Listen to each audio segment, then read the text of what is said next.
This is Snake. Can you hear me? Good. The mission is simple.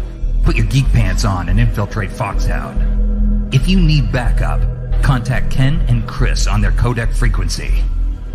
Ready? Snake out.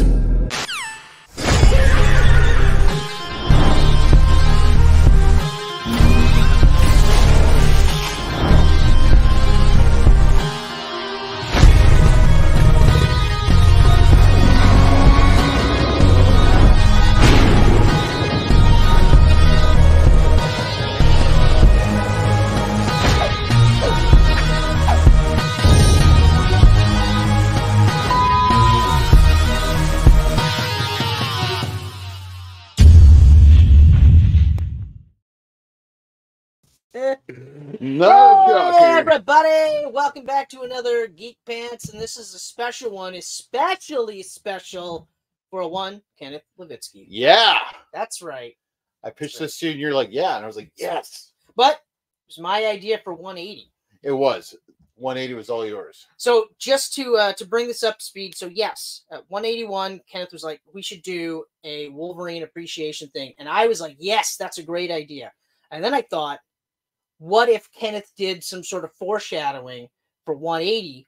Because issue 180, you actually had a shadowed panel. It's a cameo of him. So technically, 180 is the first appearance.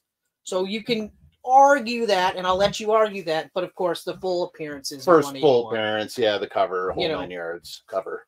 So when he unzipped his sweater, that was the foreshadowing. That was it of what it was to be. And you know what? Like, I like this idea. Like, you did suggest some of the other characters. Yeah. And at some point, I'm going to do the same on my own portion, my own corner.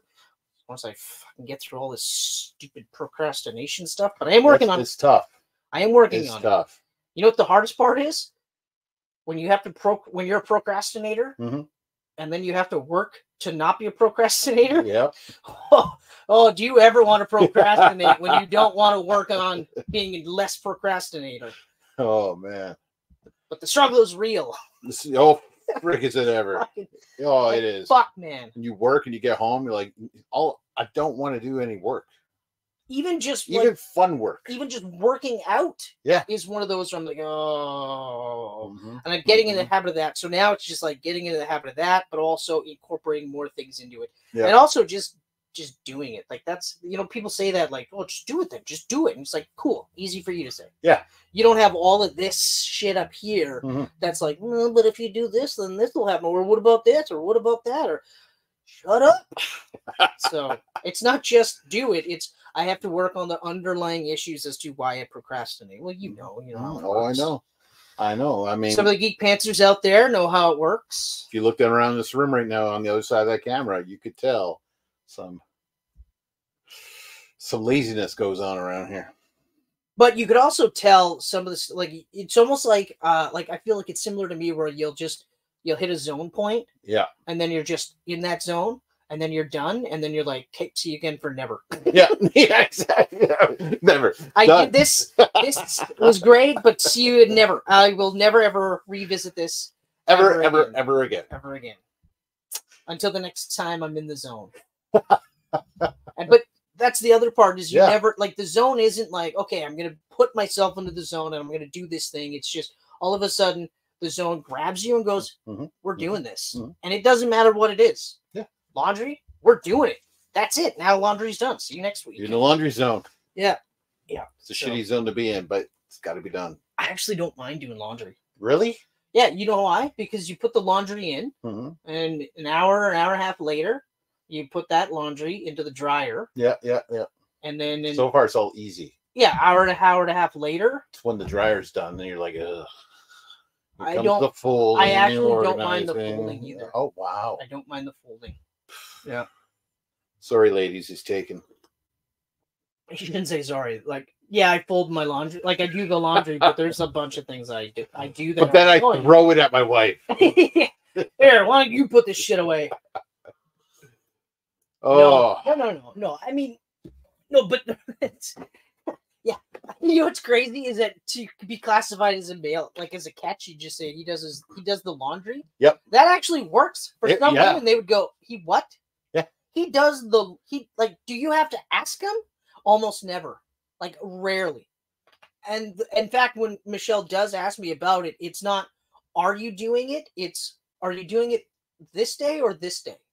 Because usually it's a weekend thing. Because depending on what her work schedule is, right? But if she doesn't work the weekend, then I mean, I might even start it Wednesday when because she's off Thursday, right? So she works whatever until Wednesday, and then she's off Thursday, and then she's back on Friday. Or she might just say, just say with the weekend, whatever. But it's never, can you do it? Will you do it? When will you do it? It's just, are you doing it this day or that day? That's the only could time. Do it. Now that you asked me, I'm not going to. Yeah, no. That's the other thing I hate. Shut. That's probably the one thing I hate the most about procrastination, though, is that when you're going to do something, you're planning on doing something, but then someone asks you to do it, then all of a sudden it flips the switch, and you're like, well, fuck you. I'm not fucking doing that shit. How fucking dare you ask me dirty to do that shit when I was going to fucking do it anyway? You're supposed to just know I was going to do it. Well, now, fuck you. Fuck you. And this conversation happens in your head, and she's just like, he didn't answer me, and it's been 10 minutes. But he's muttering to himself. So I definitely said something to piss him off. He's slapping his hand. I don't know what is going on. Oh, I don't do that one. No. No, but I mutter to myself. Oh, yeah, it's Joe Pesci. But I actually swear. There's no PG edit. Yeah, like I know that's why he did it, because but I do love that he's literally like, I can't not swear. And they're like, well, like, you're gonna have to. And he's like, but you don't fucking get it. Like, I'm fucking Joe Pesci. I swear. They don't write swears in my lines. I'm just fucking saying. I put them there. I'm saying the line, and I'm just gonna add shit. And then they're like, well, you can't swear at all. So he's like, fine, I like, and imagine that being like doing that and then looking around and being like, was that good? Like, did I fucking swear? That worked. And they're like, no, you were great. Great, I'm gonna be in my fucking trailer now. I gotta get out of my system. I have to fucking just fuck.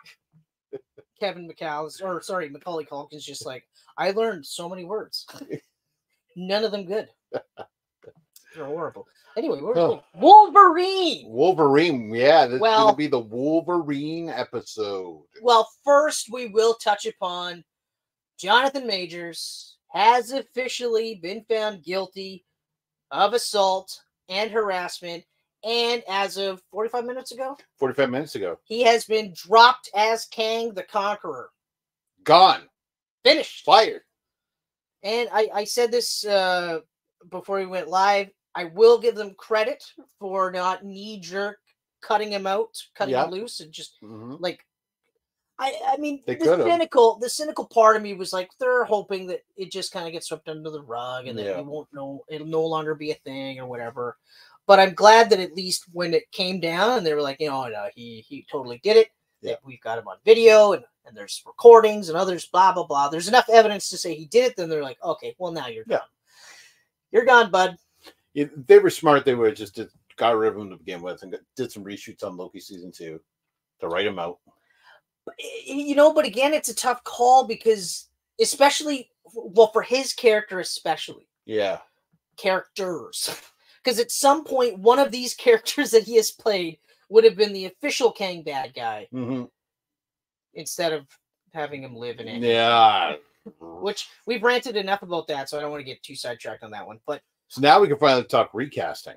Yeah. And I'm saying John Boyega. Ooh. John Boyega. I actually, yes, I agree. I agree. I think his performance would be pretty damn close. At this point, it doesn't even have to be close because it's just another Kang. Another variant. It's just another Kang variant. So it doesn't even have to. You could argue it doesn't even have to look like him. I mean, Peter Parker's variants don't look like him. But Doctor Strange. But every single one's go far. They're all Benedict. So chances are there is a time period where, you know, he looks like Jonathan Boyega, which I like. I'm in. Another one I would have taken. But now I can't remember his name. He was in Black Panther. He was in. I think he was in Nope. What? Oh, Winston Duke? No, you're talking. Oh yeah. Daniel. Yes. Kalaya. He's got more of like the bug-eyed look. Yes, to he him. does. Yes, he does. But he's been in Black Panther, so I was specifically thinking people that haven't been in the MCU. No, you're right. But as I was saying, like as soon as I said, but he's already been in Black Panther. Like he did play a prominent character in Black Panther, so it's not like he was some dude in the background. Yeah, just like, hey, I'm moderately famous. No, he was an extensive part. I saw someone online recasting Kang with Morgan Freeman. You know what? Fuck it, I'm in. You know, if we can't get Boyega, if Boyega is so done with Disney that he doesn't even want to work for Marvel, then because it's possible. Oh, it's possible. It's very possible. Shit. He said some shit post Star Wars. I think he said some shit during Star Wars. So, which again, to be fair, like his character was one of those where I thought it was going to be more so. Yep. But again, same thing. Like, because I'm one of those rare birds that liked. Was it the second one, The Rise of the Skywalker, or the Last Skywalker? The third one. Or Last Jedi. Last Jedi, yeah. The second one. So I liked the second one. I liked the changes that they were doing. I actually liked that they were hinting that what's his face? Driver's character, Kylo Ren. Kylo Ren, yeah. Kylo Ren was actually going to go full force dark side. You know, instead of just like every other guy, where I'm actually really good deep down and love. Like I thought it was going to be really interesting to see like an actual like, fuck it, I don't fucking care. I killed my dad. I killed my mom. I killed my surrogate dad. According to Adam Driver's SNL kid, it was wokeness that killed him. So. To be fair, though, like if Woody Harrelson said that joke, I would have been like, that's actually not a joke. Woody Harrelson 100% believes that. Yeah. Adam Driver, on the other hand, because I don't know enough about him, which I'm glad for. I'm glad he said it. Yeah. But to be fair, I know enough that that was a joke. That whole opening skit was freaking hilarious. Oh my god, I was laughing. Okay, so Jonathan Majors is out. Jonathan Majors, if only he could actually turn back time. Poor Jonathan. If any one of our Geek Pantsers knows why that's funny, message me. Because it's fucking hysterical. It's not even a deep cut, but from what we've seen. Yep. Just based on what you've seen from live action Kang, you wouldn't get that joke. But God damn it. You fucking pulled that line out. I was at work in the office going, oh my god, holy shit. God damn. I was like, god damn, that was funny. Full minute, it just, oh my god, that's it. Well, I wouldn't have said it like that, but you worded it as Kang is going to jail or something. I couldn't help because you said that, I was like, if only he could actually turn back time. I couldn't help it. I had to, because I was just like, it's too funny. I had a feeling it was coming because I saw some of the excerpts, like some of the text messages and stuff like that, and I was like, oof. Yeah, it sounds bad. I read a couple of them after you told me. I was like, oh my gosh, this doesn't sound like a. No, you sound very guilty. Yeah, it didn't sound like. Well, we talked about briefly before this turned on, and we greeted however many of you. Whopping zero. All of you, all of the people. The Johnny Depp versus Amber Heard. Yeah. So like with those two, that's shit from both sides. Like there's no real, like, if you want to split hairs, you could say that Amber Heard was marginally worse because she did legit lie about some of the things. Yeah. Whereas in this one, it was clear cut. One side was terrible, and the other side was just like, yeah, whatever I can do to make it so that you don't do those things to me again, because that's not fun. Hollywood, man. But Hollywood. How quick too. Like this guy was like on the rise. Oh man. He was, and you know what? He's good. He's a really good actor. He's so good. He's such a good actor. He just fucking threw his career down the No, he didn't. Give him a couple of years. You think so? Give him a couple of years. Hollywood's fucked. He'll come back with some small indies, and then you're right. You're right. Hollywood is fucking weird by design. Yeah. Okay. It was strictly made as an elite club for elite people to be able to do whatever the fuck they want. Mm-hmm. Okay. And I'm not knocking them because I want desperately to be a part of that group. I want it. I want to be able to just. I want it in my system. You don't understand. You don't understand. I played Puck in Alpha Flight, so I can do whatever the fuck I want. Come on, Kevin Feige. Alpha Flight. Yeah. Alpha Flight. That if we Canadian, do that, the height. It's instant the height, and if we do, I got a little bit of that muscular build that he has. Little belly, little build. I don't even have to lose this now. No, this would be you great. are Puck. Oh, you are Puck. And if you do that, was it late 90s, early 2000s version of Alpha Flight? Yeah. Where he had sleeves and long pants. Mm-hmm. Mm-hmm. He still had the giant P. Giant P, because he's a Puck. It's worse. What is it? D-Man. D-Man's the worst. Because his name is D-Man. Like, what? Man. He's got Captain America boots. Yep. Wolverine's mask. But he doesn't always... In fact, most of the time he doesn't wear it. And then he's got that yellow and red scheme. Yep. Like, what? Well, two things. First of all... And it's jacked. Whoa! Him and Randy were friggin' on the same juice together while they were off. Holy shit. Like, now... Oh, man. So AJ Styles has been like Randy, where they've always been in great shape. Yeah. Like, AJ's never looked bad. No. No, he hasn't. He has never looked bad. But at the same time, he's never been a body guy. Like, he's never out there like fucking flexing. Yeah. You know what I mean? So he's playing it smart. Because if his body goes, then his gimmick doesn't go, right? Right. Exactly. But because I didn't watch SmackDown that night, right? Because what the fuck did I do? Oh yeah, that's right. I went to your thing. Yeah. That's right. I went home, and then I went home and I watched SmackDown. Played Chained Echoes. Yes. It's tough. Priorities. Right? Well, that's the thing, right? You only have a few hours before you're just like, I probably should go to sleep. So what do? Do I start Daredevil again? Which I did today. Or do I... And I feel bad because, like, Pluto, I can't watch Pluto after a certain point at night. Right. It's a daytime show. It's a daytime show. And when do you have time during the day? They're friggin' 50-minute episodes. Yeah. I actually restarted it and got 30 minutes in this time instead of 20 minutes in. And even then, it was just because, like, I was doing shit around the house. Like, or I was emptying the dishwasher. That's right, ladies. I emptied the dishwasher. Oh, my God.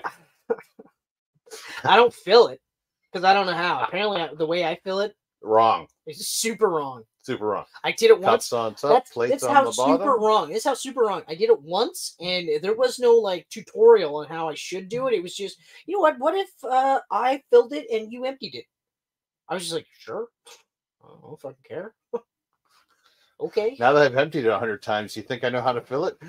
Yeah. The answer is no. No. And you know what? I don't want to put her through that. Yeah. Because what if I do that?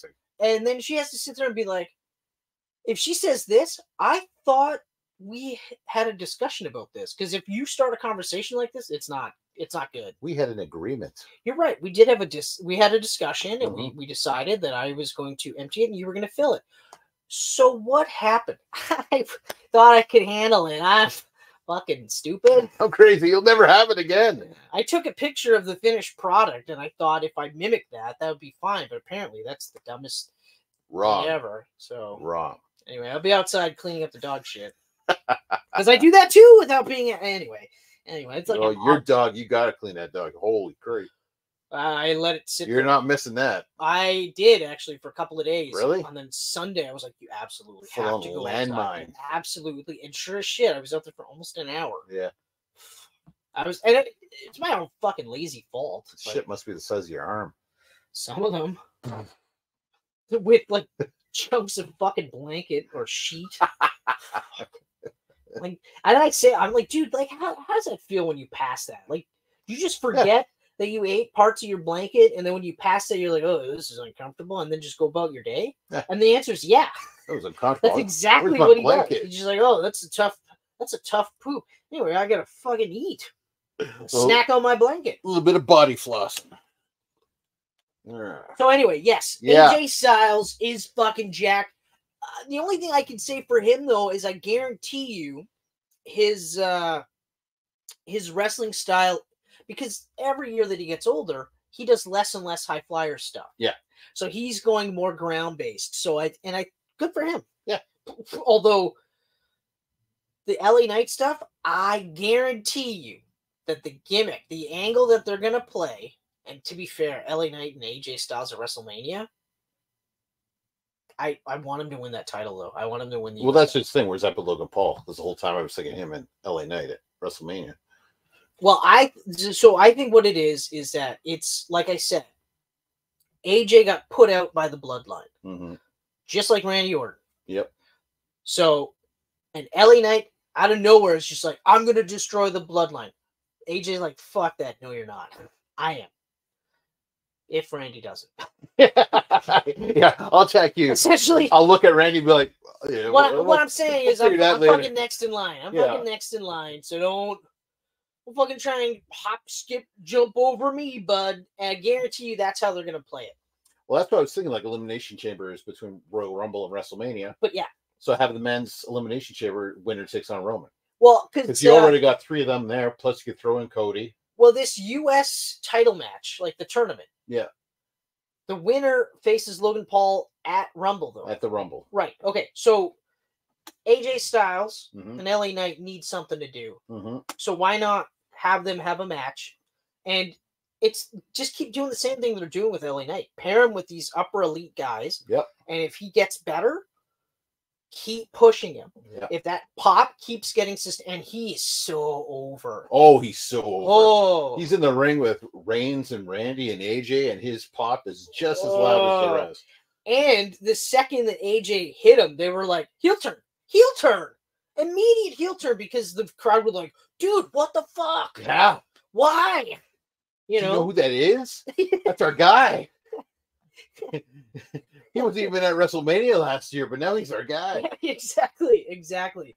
So I think it's going to be AJ and LA Knight, and LA Knight's going over. Yeah, I think LA Knight's going over because I do think ultimately we're leading into LA Knight and Logan Paul for the U.S. title at WrestleMania. Yeah. I think that's exactly what's going to happen. Elimination Chamber might even be a rematch. Oh! If they do more than one match, then LA Knight loses at Rumble, but then beats him at Elimination Chamber.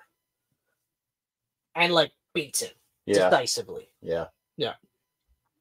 Have it where the OC come out and distract LA Knight. So AJ couldn't beat him without them. That kind of thing. LA Knight's gonna be like, God damn it, too many factions up in here. Yeah. Everyone's got a faction. Although I love the part where Orton's just like, dude, I don't need help. And LA Knight's just like, I'm not saying you do. Yeah. I'm just saying there's a numbers game. You don't have the numbers. That's all I'm saying. Yeah. I don't give a fuck about you. When he came out and helped him, he's and that's the other thing that he doesn't get credit for is that, because I remember when Roman Reigns had a promo battle with John Cena years ago and lost horribly, and John Cena destroyed him. Oh, that's an understatement. Just annihilated him. Yeah. And it's all because Roman wasn't feeling the character, so he wasn't comfortable in that character. B, I guarantee you John Cena went off script. Oh yeah. And Roman couldn't fucking handle it. You know? It was kind of similar. It reminded me when CM Punk had that promo battle with Kevin Nash and nuked him. And it was the same thing. Yeah. It was just so weird because Kevin Nash is an off the cuff asshole too. Oh yeah. So CM Punk went off the cuff, and all of a sudden he's just like, "You want to say that to my face?" And it's like, what just happened here, Kevin? You know, like your best friend Triple H is the guy. Really, I was like, "Hey, skinny fat." I never really found Kevin ever be that great on the mic. You didn't watch a lot of his WCW shit, though. I did. Oh, you did? Yeah. Oh. Scott was impressive. Wow, Scott. But Kevin was kind of just like there dropping a few catchphrases. And you know what? I think I like Kevin Nash's promo style, though. Yeah. Like, his Diesel shit was terrible. Oh, his Diesel stuff we don't talk about so bad. Yeah. So bad. And I mean, okay, like, I get it. They strapped the rocket to him. He was only a few years in. I get it. And he went from, like, the heater heel to the smiling baby face. Yep. That's funny. They talk about John Cena, but it's like, as if, like, Vince it's the first time he's ever been doing it. He's like, he's doing it to every single one of them. I guarantee he tried with Austin, and Austin was like, no, I'm not doing that. And it worked. And it was the same with The Rock. The Rock, I don't think they tried because they were just like, they were already with Austin. So they were like, you know what? You don't want to smile and be a smiling baby. That's all good. We'll just let them cheer you or boo you or whatever. But anyway, no, his Diesel shit was terrible. I don't think, like, I wouldn't put Kevin Nash in, like, top 10 promos of all time. No. I wouldn't do that. I'd put Hall on that list, though, because you're 100% correct. It wasn't just catchphrases with Scott Hall. Oh, no. He was just... He oozed machismo. Yeah, he did. He did. He was fucked. He was I love Scott Hall. But, like, LA Knight held his own with John Cena. Yep. He's held his own with Roman. You know, and I guarantee you he got some off-the-cuff shit. He held his own with Orton, too. Yep. You know what I mean? So he's showing that he can handle this shit. And he should. He's been around for a long time. Yeah, just because he's not in WWE doesn't mean... Yeah, it's not like in Roman Reigns' defense when that happened with John Cena. It's because all he's ever known was scripted shit. So bullshit. He knew what they were saying, and he was going to say it. And then when it wasn't what he was like, I check notes, like, fuck it. You know what? I got nothing. I'm just gonna sit here and pout. Suffering succotash. Yeah, exactly. Like, fuck off, Vince. Like, get the fuck out of here. You know. Mm. But yes, so ultimately, LA Knight, Logan Paul, AJ's back. All of a sudden, SmackDown is stacked like Raw. Good. Couple returns. It's just like, well, holy shit. I mean, you got to tip the scales a bit, right? Because right now, Raw is lopsided because they've got CM Punk. They've got Cody Rhodes. Main Event Jay is main event. Like, the transition worked perfectly for him. Like, honestly, that's probably the best thing about the Bloodline storyline is that they've elevated at least one of the Usos to main event. Mm-hmm. Jimmy is he's still working at it, but he's finding his footing. Yeah. Especially now after SmackDown with that Solo Sikoa. Oh, yeah. And that Roman Reigns promo. Saw his face. It's like, Jimmy, join me in congratulating your brother. I knew it, too. Like, Jimmy is just, like, taking his jacket off. He's like, fucking rights. I work for this shit. Then it's just like, but his facial expressions, I was like the last couple weeks with Jimmy, I've been like, okay, here we go. He's getting it. He's going to, like, Jay, main event babyface. Oh, yeah. Who could turn heel. Jimmy, main event heel. Yeah. They're getting him there. He's almost there. He's not quite. He could be there. So that's fucking great. And obviously Solo Sikoa. There's no way. Oh, yeah. It's up to him at this point. He's the only, because, like, it's going to be the same boat. He's already wrestling with a lot of these great wrestlers. So now when he's not around the Bloodline, well, then what? Heyman would have to stick with him as the mouthpiece for a while. As far as I know, he can't cut a promo. Yeah, no, 100%. Yeah. Or at least someone. Someone has to. Someone with him. Someone. And if he's going to be heel, then it's got to be a really good heel manager. Yeah. Like, MVP? Oh, yeah. Ooh. Yes. Ooh, MVP would be really good because he's he's on the cusp of getting that Paul Heyman level of respect, right? He's doing nothing. He's doing fuck all. He's vacationing with almost somewhere. I think Omos is definitely getting like hardcore trained in the ring. Oh yeah, like not just Performance Center. I think he's like what they were trying to do with Eva Marie. Like Brian Kendrick was working with Eva Marie, and she was doing Performance Center. I think that's what they're doing with Omos, which is good because I mean, oh yeah, fuck it, 27 now, and he looks like that. Oh, he can be a friggin' force of nature. Well, Mark Henry. It took Mark Henry, what, 10 years? Yep. You know, because, like, he came out and he was doing his Olympic gold medalist gimmick. Yep. And that tanked. For quite a while. But also he was horrible. He was green as grass. Sexual chocolate? And sexual chocolate. Well, no, first it was Nation. Nation, right. Nation helped because you had him with Farouk and you had him with the Godfather, who's also been around the block for a while. He was on the Nation for some reason. He was even in the Nation where it's like Owen Hart was like the fucking leader. That's right. Forgot he was on there. So did I. Because I was like, wait, what's happening? I thought you guys were full blacks, but I guess okay, cool. Yeah, cool. You know, it's hard to imagine the amount of street cred Owen Hart. But then it was sexual chocolate. Yeah. Still garbage. Like matches are still terrible. But Hall of Pain, man. And then after that, I was like, "Fuck, man, do it. Just fucking do it." So you've got time with Omos. He's young. Yeah. Same with it was the same with Mark Henry. He's young, so you just got you got time. At least now it's different. It's a different system where they can just hammer him. Yeah, he's going to be well. If he sticks to it, he's got the potential of like him and Dominic, and like these are the guys in the face of the future, right? Like, are you kidding me? Like seriously, when Dom was with his dad, I was like, "Oh, this is sink or swim. This is sink or swim." And but then again, it's the same thing. It's the same. It's the same with Roman. It's the same with John Cena. They sat there and said, "These are the guys." Punk's first match back is going to be with Dominic because he said, "I want to wrestle Dominic." Everyone wants to wrestle Dominic. I really hope it's good for Punk's sake. Yeah. Well, I think it's a live show. I don't think it's gonna be televised. Yeah, that's right. Yeah, I think you're right. But even still, it's just Dom. It's Dom. Fuck. I called it though. I said like you did. I said the Judgment Day is the perfect thing. You get him away from his dad. Yep, get him on. But even with his dad, he was wrestling like top level talent. Like in the tags, he was wrestling top level. So sure, he was terrible. But I mean, you think I'm going to be great? Yeah, Dom, we're going to take it away from your dad. We're going to put you on this team, and we're going to put Rhea Ripley all over you. Okay, sure. But not only that. Sign me up. But it's not only that. He went full in. Yeah. So he went all in on the character.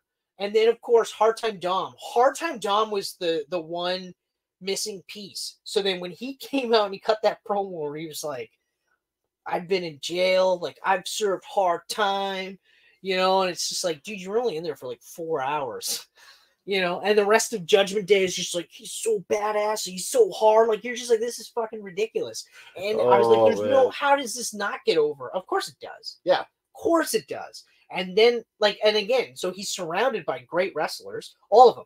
Ripley, fucking Finn, Priest, like, they're all high caliber wrestlers. And then because the Judgment Day got over so quickly, same thing. He's just wrestling top talent. So it's like, you either get better or you don't. He's so good now. Oh, I love the jokes online where they're like, he spent more time behind bars and war games than he did in jail. I love it. I absolutely love it. You know what? And I'm fine with Dirty Dom now. Like, if that's his name, I'm fine with it. Because I mean, we don't reference the time in prison anyway. No. And you know, there's only a certain window. Yeah. For that shit, but oh fuck. But yeah, you're right. Like, we're in good hands. We're in good hands. But oh man, Charlotte. Oh, she might even be out longer than 9 months. And this is so funny. Might as well have a kid while she's out. It's so funny because I'm going to be saying things that Geek Pants are going to be like, what? But it's like, this is fucking terrible.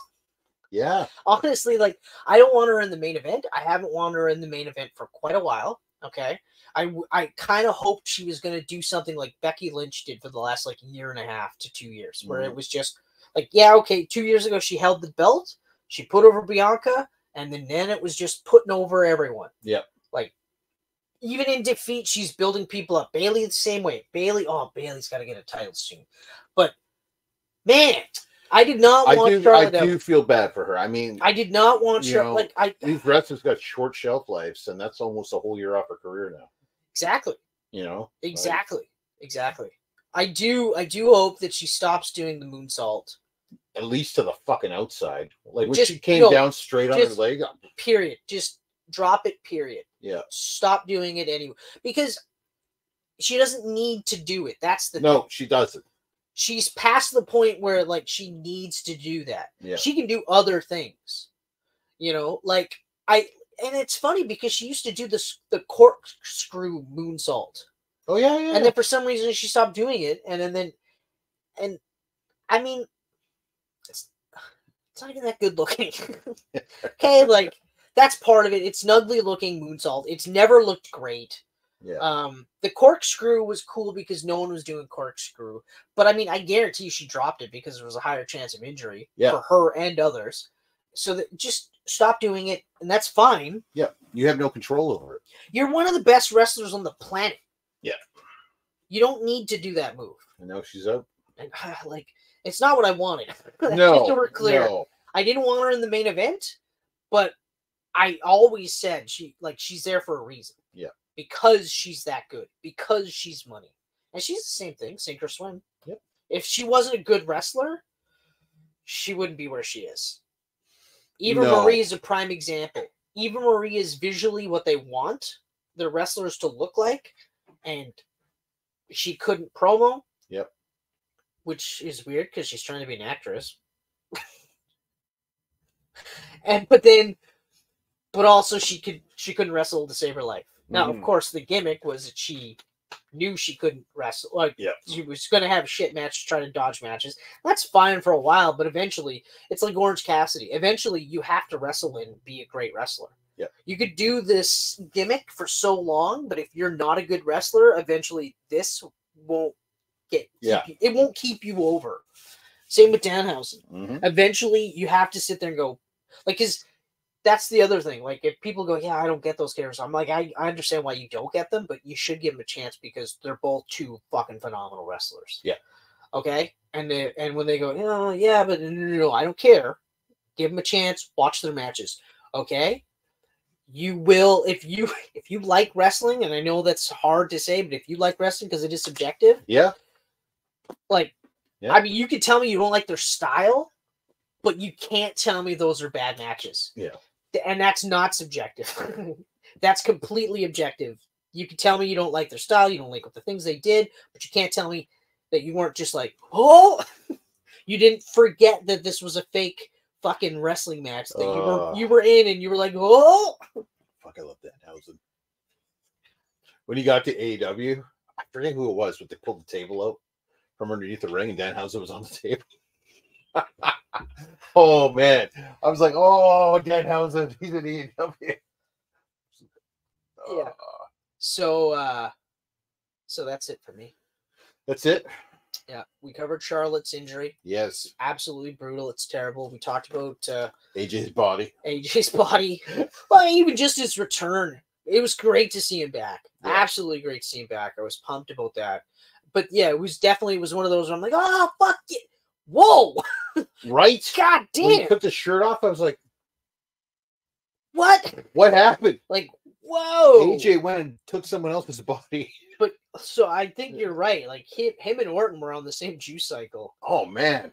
Like, Orton's arms on SmackDown, I was just like, Jesus. He's fucking huge. They're like, when you watch out Survivor Series, I was like, good God. We both were just like, what the fuck? This guy's jacked. Holy Christ. But and he's been wrestling more in the last 2 years. Yeah. I mean, I don't care. we were talking about his tags. I was like, tag him for as long as you can, because then he can get a couple of nice singles runs in there. Because we're saving him. We're saving his bumps for later. So whatever. Exactly. And those 2 years guaranteed helped him. Yeah, for sure. So great to see Orton back. Great to see AJ. I want to see more Lashley and the Street Profits. We got to figure something out for them. They got to do something. Figure something out. They're right now, they're just hanging around. Or this is shitty because it's around that season, and this might be another WrestleMania that Lashley's not on. Take him off TV for the next little bit. Or even throw them on NXT and have them just fuck people up. Yeah. Just fuck people up. Just brutalize everybody. That's what I'm saying. Take the tag titles and have him win the NXT. Like, yeah, it's a step down, but you know what? Do something, and then that way... Do something. Figure something out. They deserve better. Oh my God, they deserve better. They deserve so much better. I thought this was going to be like a big deal for all three of them. I was like, this is perfect, especially for the Street Profits. But they're still over as baby faces. The crowd is like, Hit Row had more screen time. Oh my God. Ugh. And BFAB is trying to be a part of this group, and it's like, why? Are you not watching the TV shows? Yeah. She's like, oh, I want your guidance. Like, look what you did to the Street Profits. Like, they're not even 50-50. I think they're losing more than they're winning. Yeah. And in fact... They dress nicer now. That's about it. Every other week, it's really just Dawkins. Yeah. It's really just Dawkins. Yeah, it's true. It's really just Dawkins. But it's working for him. It's working for him. But it's like every other week they're teasing a breakup. So what show are you watching? Yeah. Why would you want to be a part of this group? Man, Bianca should be on that team. Well, not now. Not now. Well, I mean, she should have, but not now. She should have. She 100% should have. They would have just freaking tore shit up. Well, it would have helped. Enough. With wrestling, I don't want to do wrestling anymore. Wrestling's awesome. If you like wrestling, let us know how you feel about it. If you don't like wrestling, you can also let us know how you feel about it. Mm-hmm. Anyway, what do we got? That's it, man. We're gonna hop into Wolverine. All right. Gonna hop into Wolverine. Not literally into him. I don't know, man. That Hugh Jackman. Yeah, he's right beside you too on the screen. Like, look at this. Look at this couple. And it's funny because you're saying not in him, but at the same time you're like, I might be tempted. Maybe. And we don't know which way Jackman's swinging. He might be into it. Besides, you could actually sit there and be like, you know who fucked Wolverine? I fucked Wolverine 3 times. Actually, 2 of those times he fucked me. But who's counting, really? It doesn't matter. Who's counting? It doesn't matter. Oh. Okay. Okay. So anyway, it's your show. My show. So, collecting Wolverine. You know what's fitting is that next year, 2024, is going to be his 50th anniversary. Yep. And is also going to be the 30th anniversary of the first time I collected Wolverine. That's actually fucking awesome. That's crazy. 30 years I've been collecting Wolverine. Kenneth, we've already went through this. We're old. We're old. We're old. We're so fucking old. And we're only getting older. Holy crap. I like to think of it like we're becoming more established. We are. It sounds nicer. I like it. It sounds more way better. You know? Way better. Yeah. Okay, so Wolverine kind of starts off with my dad used to read me his comic books and shit. Yeah. Got him into comic books. Yeah. My dad's got his favorite heroes, right? I thought they were cool. It's been a while since we've talked about it. So refresh everyone's memories. Because I remember all of them Geek Pansers. I remember it was the weirdest cross section because he was a big fan of Thor. He was a big fan of Daredevil.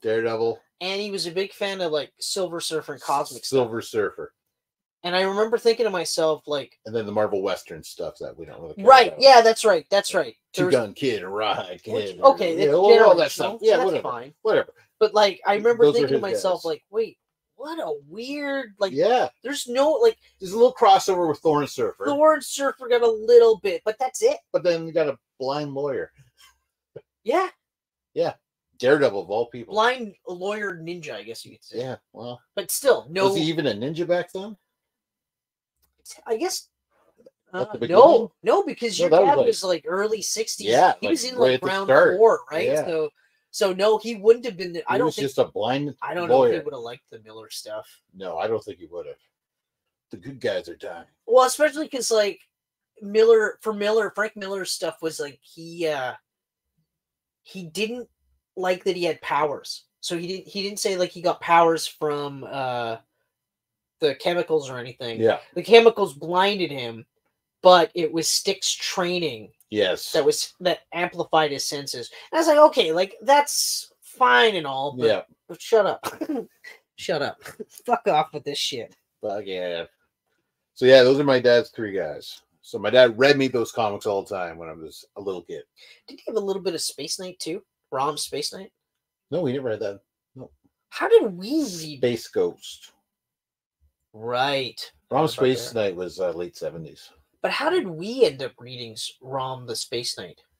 When we were kids. Rom was around in our school. Micronauts.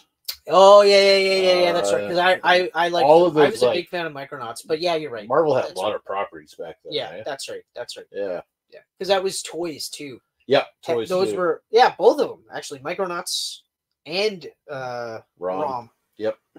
Terrible looking toys though. Fuck. So, let's see here. I don't know what kind of an order you have. I just have a couple of things, like a couple of notes that I've got. Yeah, no, I mean, let's see, overlay here. So I threw some covers up. I was going to pull out all my comics, and I was like, fuck, I don't feel like doing all that shit. So here's Wolverine number 44. This is the first Wolverine comic I ever bought with my own money. That's awesome. That's Silvestri, isn't it? That's Silvestri. Yeah. And it's funny because bought that off the newsstand. I was thinking about artists, and my first thing was like Jim Lee. I was like, "Fuck yeah, Jim Lee!" And then the other one, believe it or not, Mark Texiera. I love Tex. I was never a fan. Never a fan. On Wolverine, no. No, I'm serious. Really? Like man.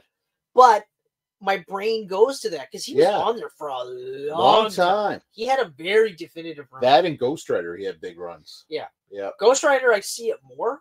Yeah. But and then I was like, but no, there was another, and Mark Silvestri was the one. I was like, yes, that's the guy. But yeah, no, that's it. That's so that was the first one I bought. But I went and bought this because my grandparents, my dad's parents, bought me this for Christmas. Wolverine number 2, fighting Silver Samurai.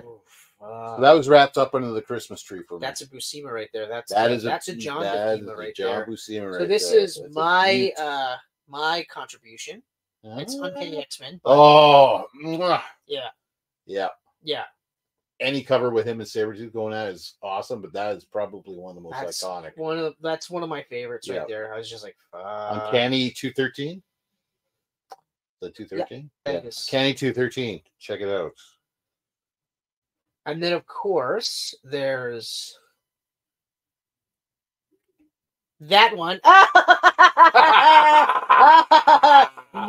Nope. Just kidding. Not that. Yeah. That's got that one too. Yeah. Fucking Barry Windsor Smith. Oh, that's so good. That's so good. Yeah, like I was going through all my Wolverine for this, but I was like, no, I got to touch with some Marvel Comics Presents. And the Hulk. Yeah. Classic McFarlane. And then the last one, just because this is like super iconic and you've seen it. He's done it ever since. Just, super iconic. Though funny enough, not my favorite Jim Lee Wolverine cover. Oh no, what's your favorite Jim Lee? We'll get to that. Tell me now. No, we're doing the collecting Wolverine right now. I will get to my favorite cover shortly, Chris. Fair enough. This right here, Wolverine 86, is where I started collecting Wolverine on a monthly basis. Oh, that's fucking nice. Too. So I grabbed this from that's Silvestri right there, isn't it? No, that's Kubert, Adam Kubert. Yeah, it is. Yeah. I don't know what I was thinking. Yeah.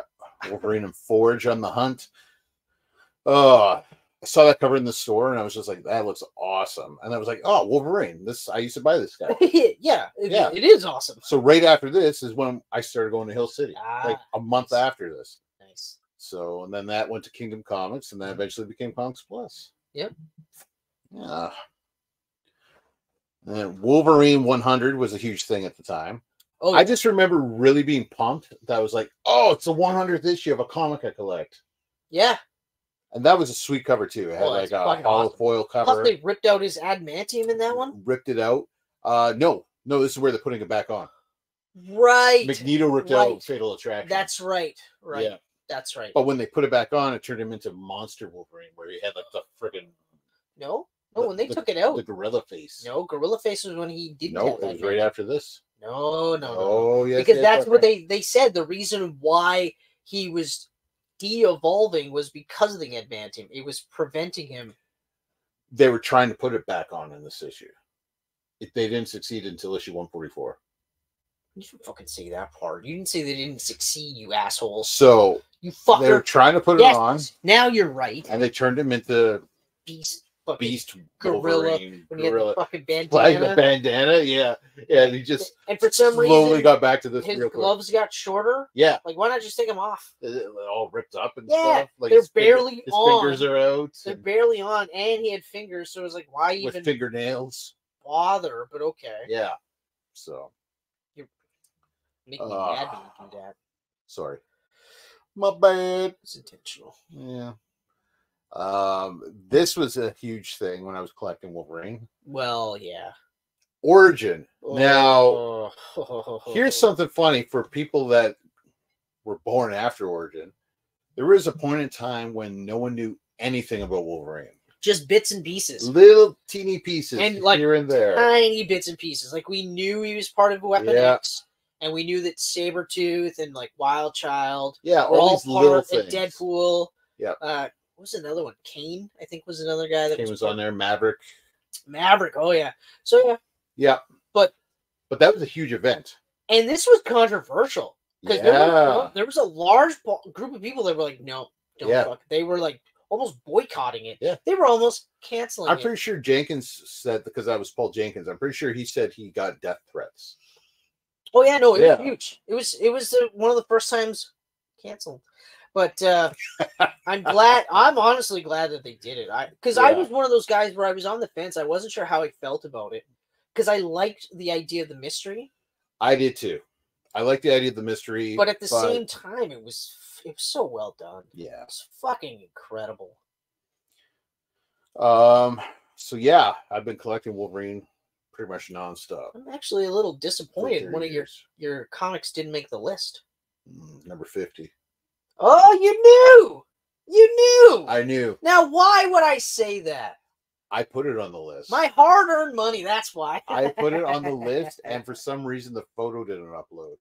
But Wolverine number 50, with that cool claw die-cut cover. Oh.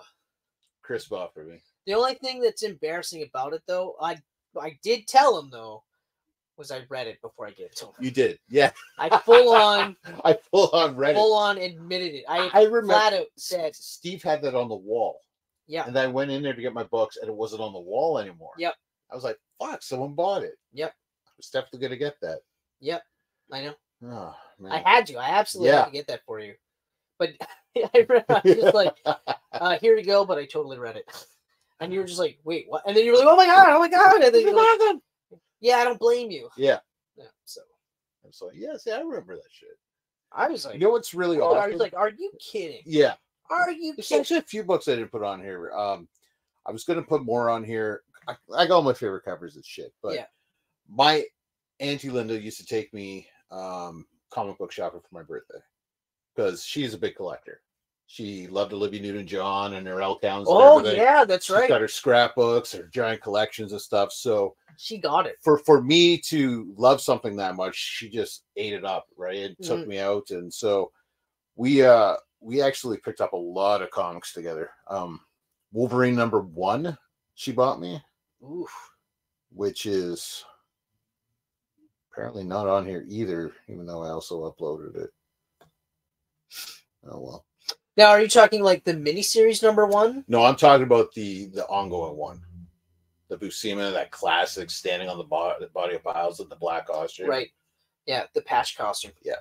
Yeah. Man, Buscema. Oh. I know, eh? Oh. And you know the funny part is it's just like the Kubert brothers, though. There's just enough similarities where you're like, yes, that's a Buscema. Yeah. Right? But Sal is more angular. Yeah. whereas John is more round. Like he's more he's like more of a Kirby style. Yeah. You know? Exactly. Yeah. Yeah, Kirby's got that whole and you can kind of say that with the Cubers too, right? Because Andy's got a little more of a roundness to him. Yeah. Compared to Adam's, like Adam's a little bit more angular. Yeah. Yeah. Same with John Romita Jr. and his father. Oh, 100%. Same 100%. thing there. Yeah, 100%. Romita Jr. is more angular. Oh yeah. So I'm gonna go through my favorite Wolverine comic covers, which did have #1, but apparently it's not in here anymore. So, so here we go. Hulk 181, obviously, a classic Herb Trimp cover. Yeah. Herb Trimp was an awesome dude when I met him in New York. He seemed like an awesome dude. Just a really, really cool dude. Lots of like just talking to him, you felt like you were getting a history lesson just talking to him, right? So that was really cool. Yeah, of course. Frank Miller, you know, classic Frank Miller when he gave a shit.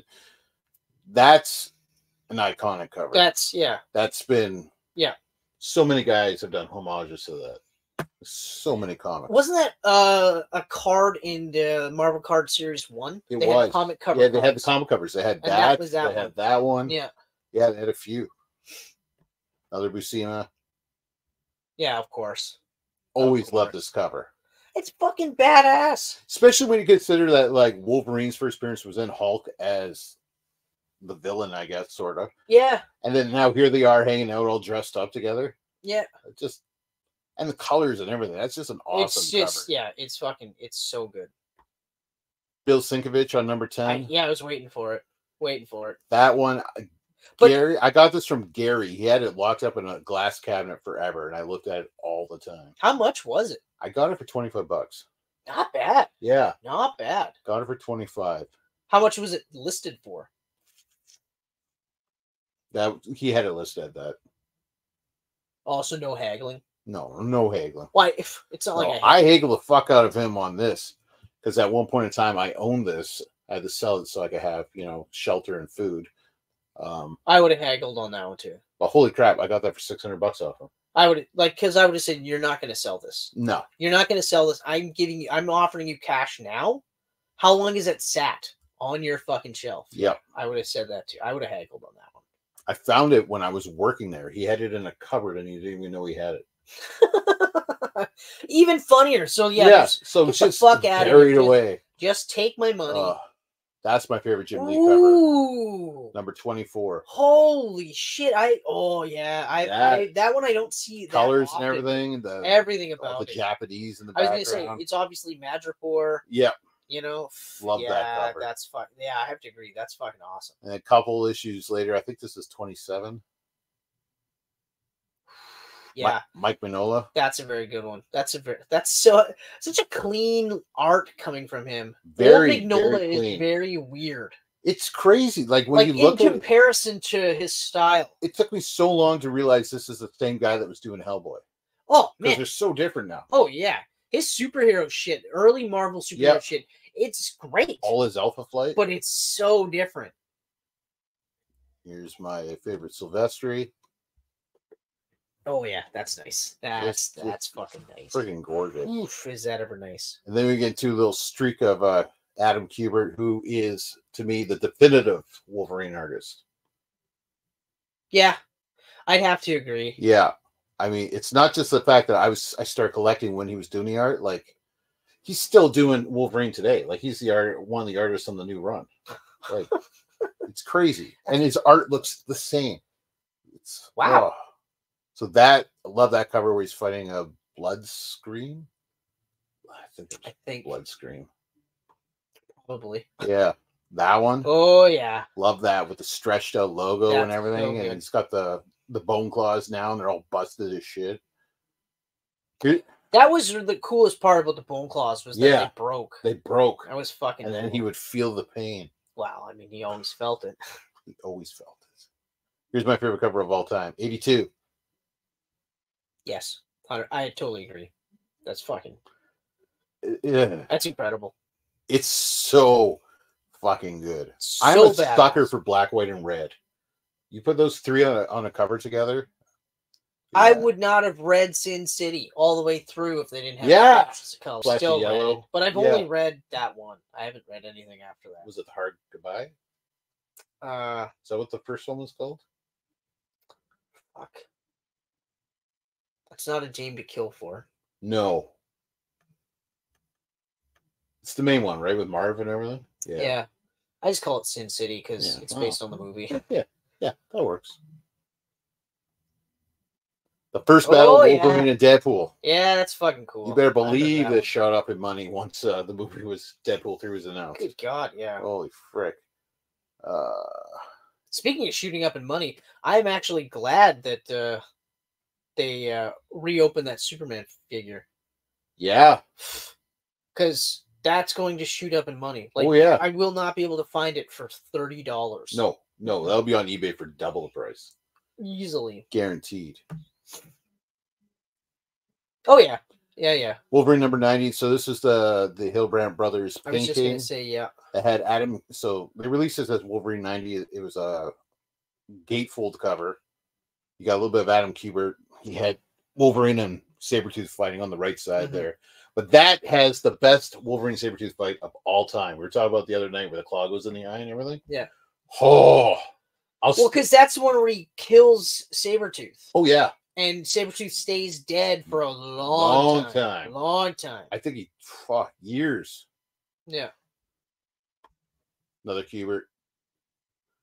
I love the scale of Juggernaut. I was just going to say, like, at first glance, I was like, oh, that's okay. But then I was just looking at it more and I'm like, oh, no, actually, I remember that cover. And yes. Yeah. That's because it's one of those where, like, people that watch the movies take it for granted because, you know, Hugh Jackman's like 6'1", 6'2". Yeah.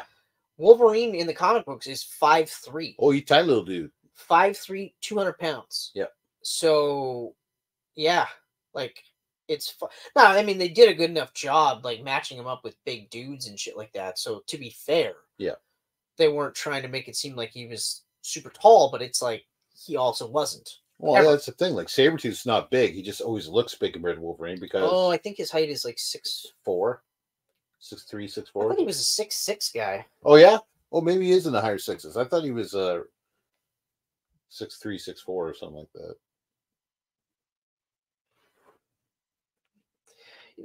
He's definitely at least 6'4" for sure. But for some reason I was thinking 6'6". You can continue. I don't need to tie this up. Okay, well, here we go. Lionel Francis Yu. I love this. He's on my list. Wolverine versus Galactus. Yeah. Eric Larson wrote this issue. Oh, no. Oh yeah. That's right. That's right. Awesome issue. 6'6". 6'6"? 275 weight, which I had him around 270 in my head. 375 with. He's bigger then. With adamantium. Wolverine 180. This is Andy Kubert. Oh, fuck. This, if I were to get a Wolverine tattoo, it'd be that.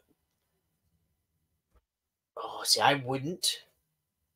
But then, like, I would want something more cleaner. Yeah. Traditional. Yeah. But yeah, no. I mean, don't get me wrong. That's fucking awesome. Yeah. For you, that's a great tattoo. For me. Oh. Now, not a whole lot going on in Wolverine Volume 3. I kick it off with the first issue of Enemy of the States, but not the regular cover. No, this is the brown and tan variant. Yeah, that was the fucking sweetest. I remember John Romita Jr. kills it on this. I remember that whole run. I bought that entire run. You did. And you had Wolverine on your card for a whole year. It was awesome. I was there was no way I was missing it. Yeah. There was no fucking way, but they released that, and I wasn't much for buying multiples because money-wise, but I fucking got that one. Oh, God. Fucking rights, I got that one. Beauty. And then but even the other one, the red or the yellow-blue version, also looked fucking awesome. That's awesome, too. It looked fucking awesome. That one is right good. But brown and tan is my favorite color scheme for him. I love the brown and tan. I love the shadows on this. Oh, this is just... Yeah. I know, man. Yeah. Everything about it is just fucking awesome. Yeah. He looks like a fucking killer. Oh, yeah. And for half that run, he was a fucking killer. So good. Quesada. This is Wolverine 27. That does nothing for me. That does nothing for you? On my list. That doesn't matter. That's fine. Yeah. I I don't know. I love white backgrounds for some reason. Mm. Problem is, it's hard to get a nice white comic book that's not covered in shit by the time it arrives to you. Yeah, exactly. This is Wolverine 301 by Olivier Coppel. I pronounced it Coppel until anyone's corrected me, and no one has so far. So I'll accept your pronunciation. Back in Japan, Jason Aaron wrote it. Yeah, that's sweet. That's fucking That's sweet. a great cover. Yeah. Now here's from the latest run. This is a new Adam Kubert. Yeah. Ooh. He is still killing it. Well, he can't be that old though. He must be what, in his 40s? Kubert, no, he's late 50s now, probably. Oh, okay, only. Yeah. Oh, yeah. Well, yeah. Because I just picture him being young, old when he passed. So I picture him being like young when he was starting out, and then of course I forget that we're fucking old. We're in our 40s. Like that's how we describe it now. That's awesome. Oh yeah, Wolverine nice. Deadpool, the decoy. This is a good old Scotty Young cover. That's yeah. Always makes me laugh. Yeah, that's fucking good. Sam Keith. Love this. Never got as much respect for his art though. No. And he had a fucking great run.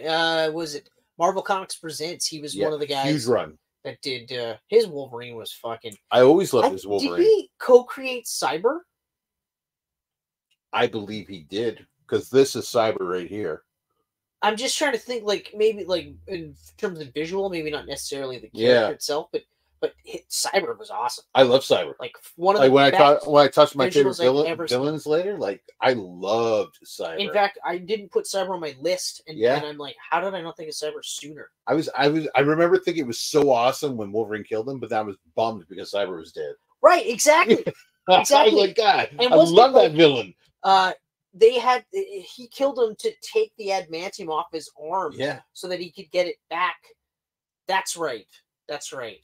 And also, like out of all the characters, that was the one that like Wolverine was legit scared of. Yeah, that was the reason. Like they were just like, that's how we sell. Imagine getting hit by an adamantium arm that has like razor claws on the tips. But even still, like out of all the characters that he has faced, that's the one he was shit scared of. I think they later retconned it where it was his mutant power. Okay, his mutant ability made Wolverine wasn't actually scared. It was his mutant ability, I think, because it's been a while since I've I kind of want to reread it now though. But yeah, wow, the Cyber was so cool. And Ray those Blood Hungry, him and Wolverine going at it by Sam Keith. Oh Jesus, that's a good book. Giant fists and feet and bulging hairy arms. That's all you saw was just barely bulging what? Hairy arms, guys. Just bulge. Anyone that is familiar with Sam Keith's art, this bulge knows exactly what we're discussing. Like, all of it is just like weird, hunched over. Yeah, everyone's got really bad posture. No one stands up straight. Not at all. Okay, so this is another case out of, but this is Wolverine Origins number 5. That's awesome. I really, really love that one. Yeah. Here's another Origins. This is Mike Deodato Jr. That's fucking sweet. Again, that's fucking white sweet. Background gets me every time. That's so fucking sweet. Deodato is another awesome artist, you know? Yeah. On certain books, I'm like, yes. 100%. Certain books, like Spider-Man was not for him. I don't know why they put him on Spider-Man. He was on there for so long, but when he did Wolverine and he did Hulk, like those guys. His Hulk run was masterful. Wow. Yeah, his Wolverine run too. He was awesome. Like I said, because I've said it before too. I disliked his Spider-Man. Yeah. But I was like, fuck, whatever. Yeah. Anyway. Almost done here. Okay, so Wolverine the M was a really cool series. This is Claudio Castellini. I love this art. I love him just like... Claudio's awesome. Just looking at... I'm pretty sure this is Matador. Pretty sure it was. I'm pretty sure. But I have... He's got the End of the Days and... Oh, that was a good story. I read a couple of them. I read the Hulk the End, and it was all right. Art was nice. This was... yeah, it was. It was Jenkins again, so... Okay. Right after Origin, he did the End. Yeah. Was this the first End book? No. Or was Hulk the End the first Hulk the End was the first one. Because I also read the Daredevil one by Bendis. Right. Ugh, it was really bad. Yeah. I really did. Bendis, like Mac, They all came back for that. Eh? Yeah, I didn't like it. Believe was on that. Yeah. It wasn't for me, as smart people say. Oh, that's cool. So this is Wolverine Weapon X number 5 or 6, I believe. Adam Kubert again.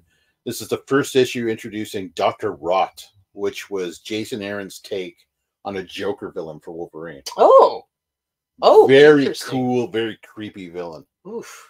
Yeah, he actually did 2 story arcs with Dr. Rot. Kind of hope they killed him off. No, he's still kicking. I hope he comes back. And then yeah. Fucking. I'll put it on the screen. Fucking Barry Windsor Smith. Every cover from his run is amazing, but that is iconic with the headgear and everything. Oh fuck yeah! Blood all over him. Oh, yeah. That's just fucking killing awesome. Machine right there.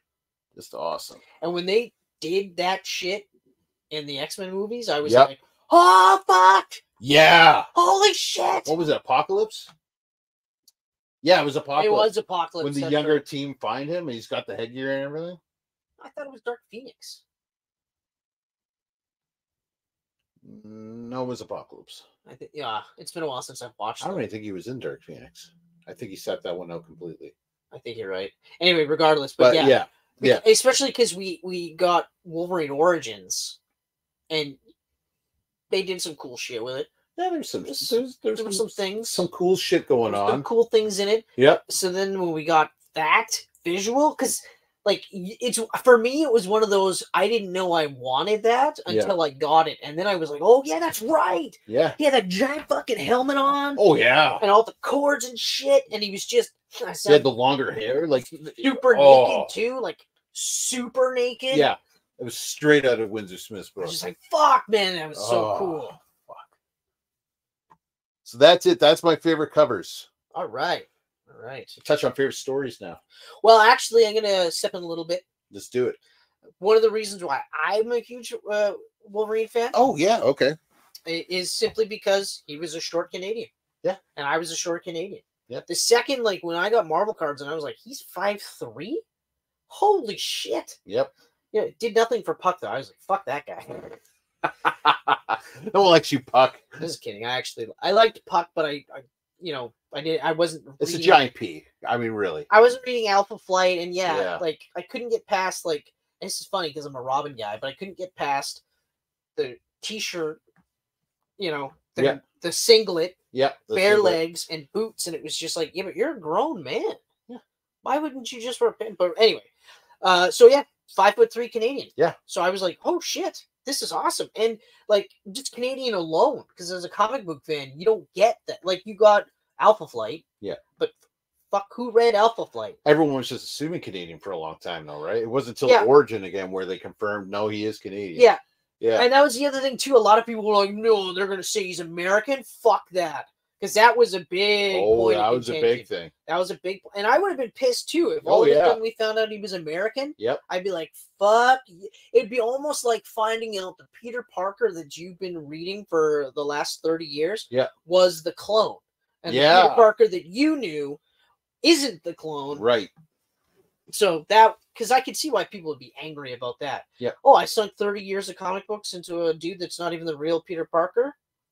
Fuck you. Instead of going like, well, it's comic books. Yeah, but anyway, comics. And I mean, fuck, like, especially like late 80s, early 90s. Like for us, early 90s, we started buying comic books. More often than not, we're buying what looks cool. That's a cool cover. We're going off the cover. Yeah. Or Wizard, Wolverine and, and this and that. So we're just like, oh yeah, but it's not like looking at it going like, yeah, but I'm collecting this. I'm collecting this. I'm collecting this. It's just consume. And then it's, okay, I like this. I like this. I like this. And Wolverine was always one of those ones that was just like, yeah, that's fucking cool. Yeah. Like, I think he was the first character with his own card series. Yeah. Actually, a full Wolverine set of cards. Like, fuck Batman. Yeah. Fuck Spider-Man. He got it after. That's right. Oh, that card set was awesome. There's a whole bunch of Sam Keith in that. I forgot all about that, but yeah. Yeah. Fucking right. But, I mean, he's one of the most recognizable and merchandise characters, period. Oh, yeah. like he is up there in the top like 5, maybe 10 characters that like if you go, hey, what about this guy? They'll go Wolverine, you know? Oh yeah. And it's not just because of Hugh Jackman's movies. Yeah, that's a huge part, but it's also because of the fucking cartoons, it's fucking TV show. Wolverine was huge before the movie. I actually have on my list, I've got Hugh Jackman, I've got Cal Dodd, who was one of the guys that voiced him the longest. He was the original animated series voice. Yep. And like he's what I think about, you know? Oh, that voice Wolverine in my head. Oh yeah. Oh yeah, that voice is always in my head. Like fuck. But man, like Bret Hart, he makes pink and black super cool. Yeah. Wolverine made yellow and blue super cool. And I'm not a huge yellow fan. Yeah.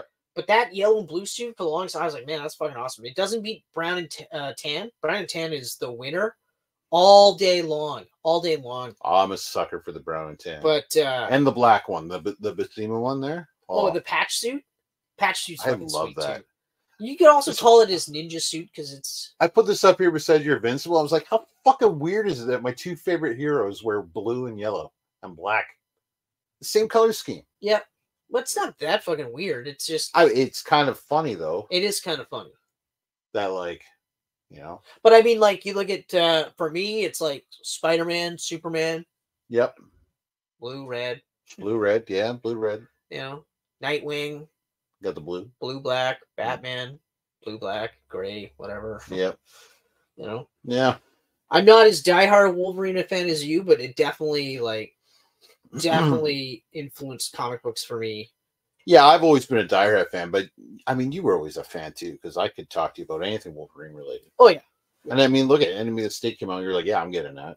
Well, you're like, you were following it enough to know that that was going to be a big thing.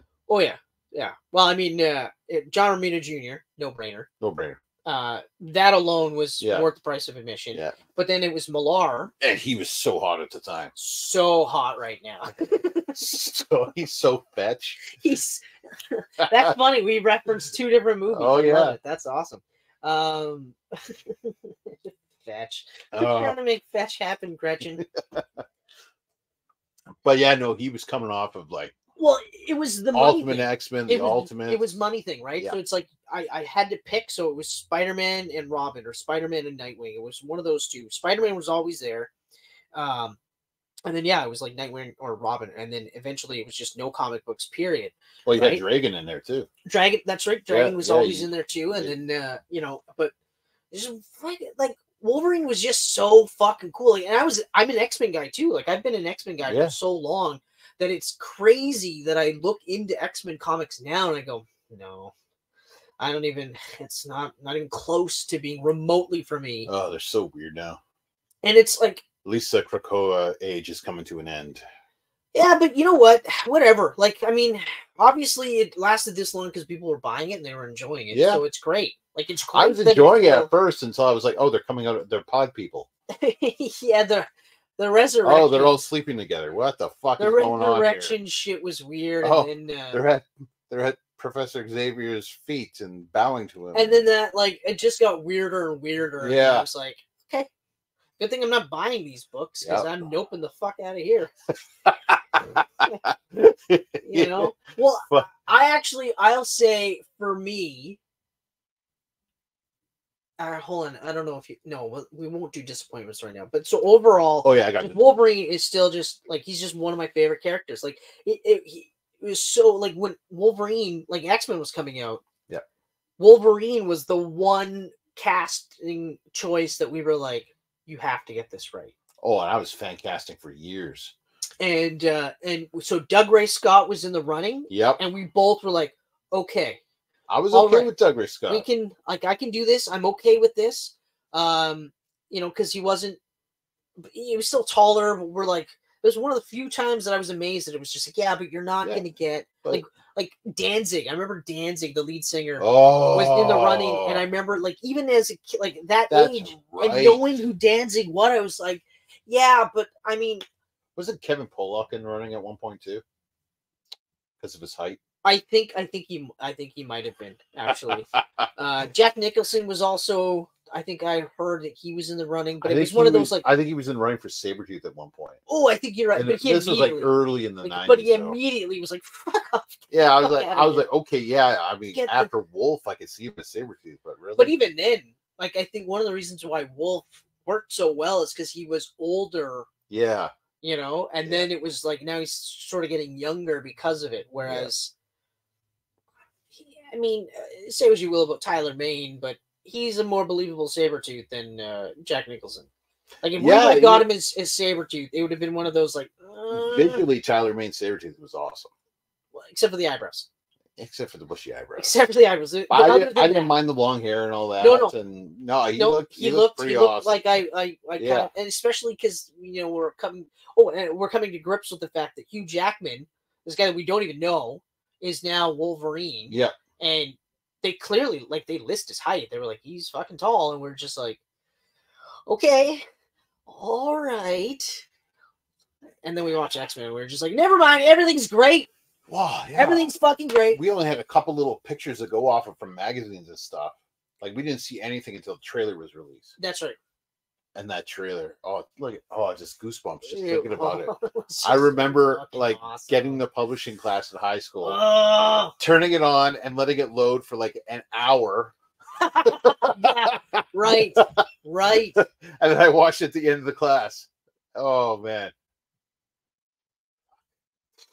But yeah, no, and then I mean he's stuck around all these years. He's coming back. It's just unbelievable. Oh, it's fucking. And we're gonna finally see him in blue and yellow, and it's fucking. And he looks fucking awesome. He looks awesome. He looks awesome. I like, honestly, part of me it's bittersweet because I would have liked to see the hairy arms. Yeah. But at the same time, because I'm getting older, right? I'm like, yeah, but now he doesn't have to do as many fucking. Yeah. He doesn't have to go crazy, and like. Fast himself to death, while also lifting insane amounts of fucking weights.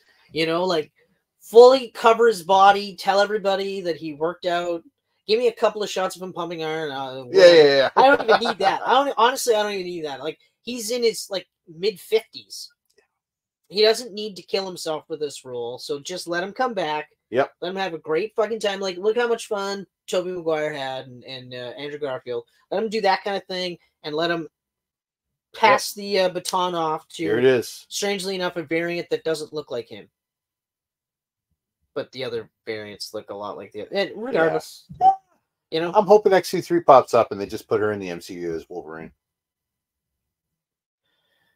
Yeah, actually, I would be all Don't over that. Recast you for a long time. I would be all over that. I could take her as a stand-in. Yeah. You know? Daphne Keane again. 100%. Have you seen what she looks like now? No, I haven't. Oh. Okay, well, tone it down. She might still be underage, buddy. She probably is. I just meant like she looks so much like S2. That was man, I know. Like the character. I know. We have to clarify because some of them it did sound like let me tell you. Kenneth likes this chicken spicy. She's 18 now. That's not because it's 19 in Canada. Yeah. But I think it's 18 in the States, so I think you're okay. Yeah, 100%. She does definitely looks more like X23 than ever.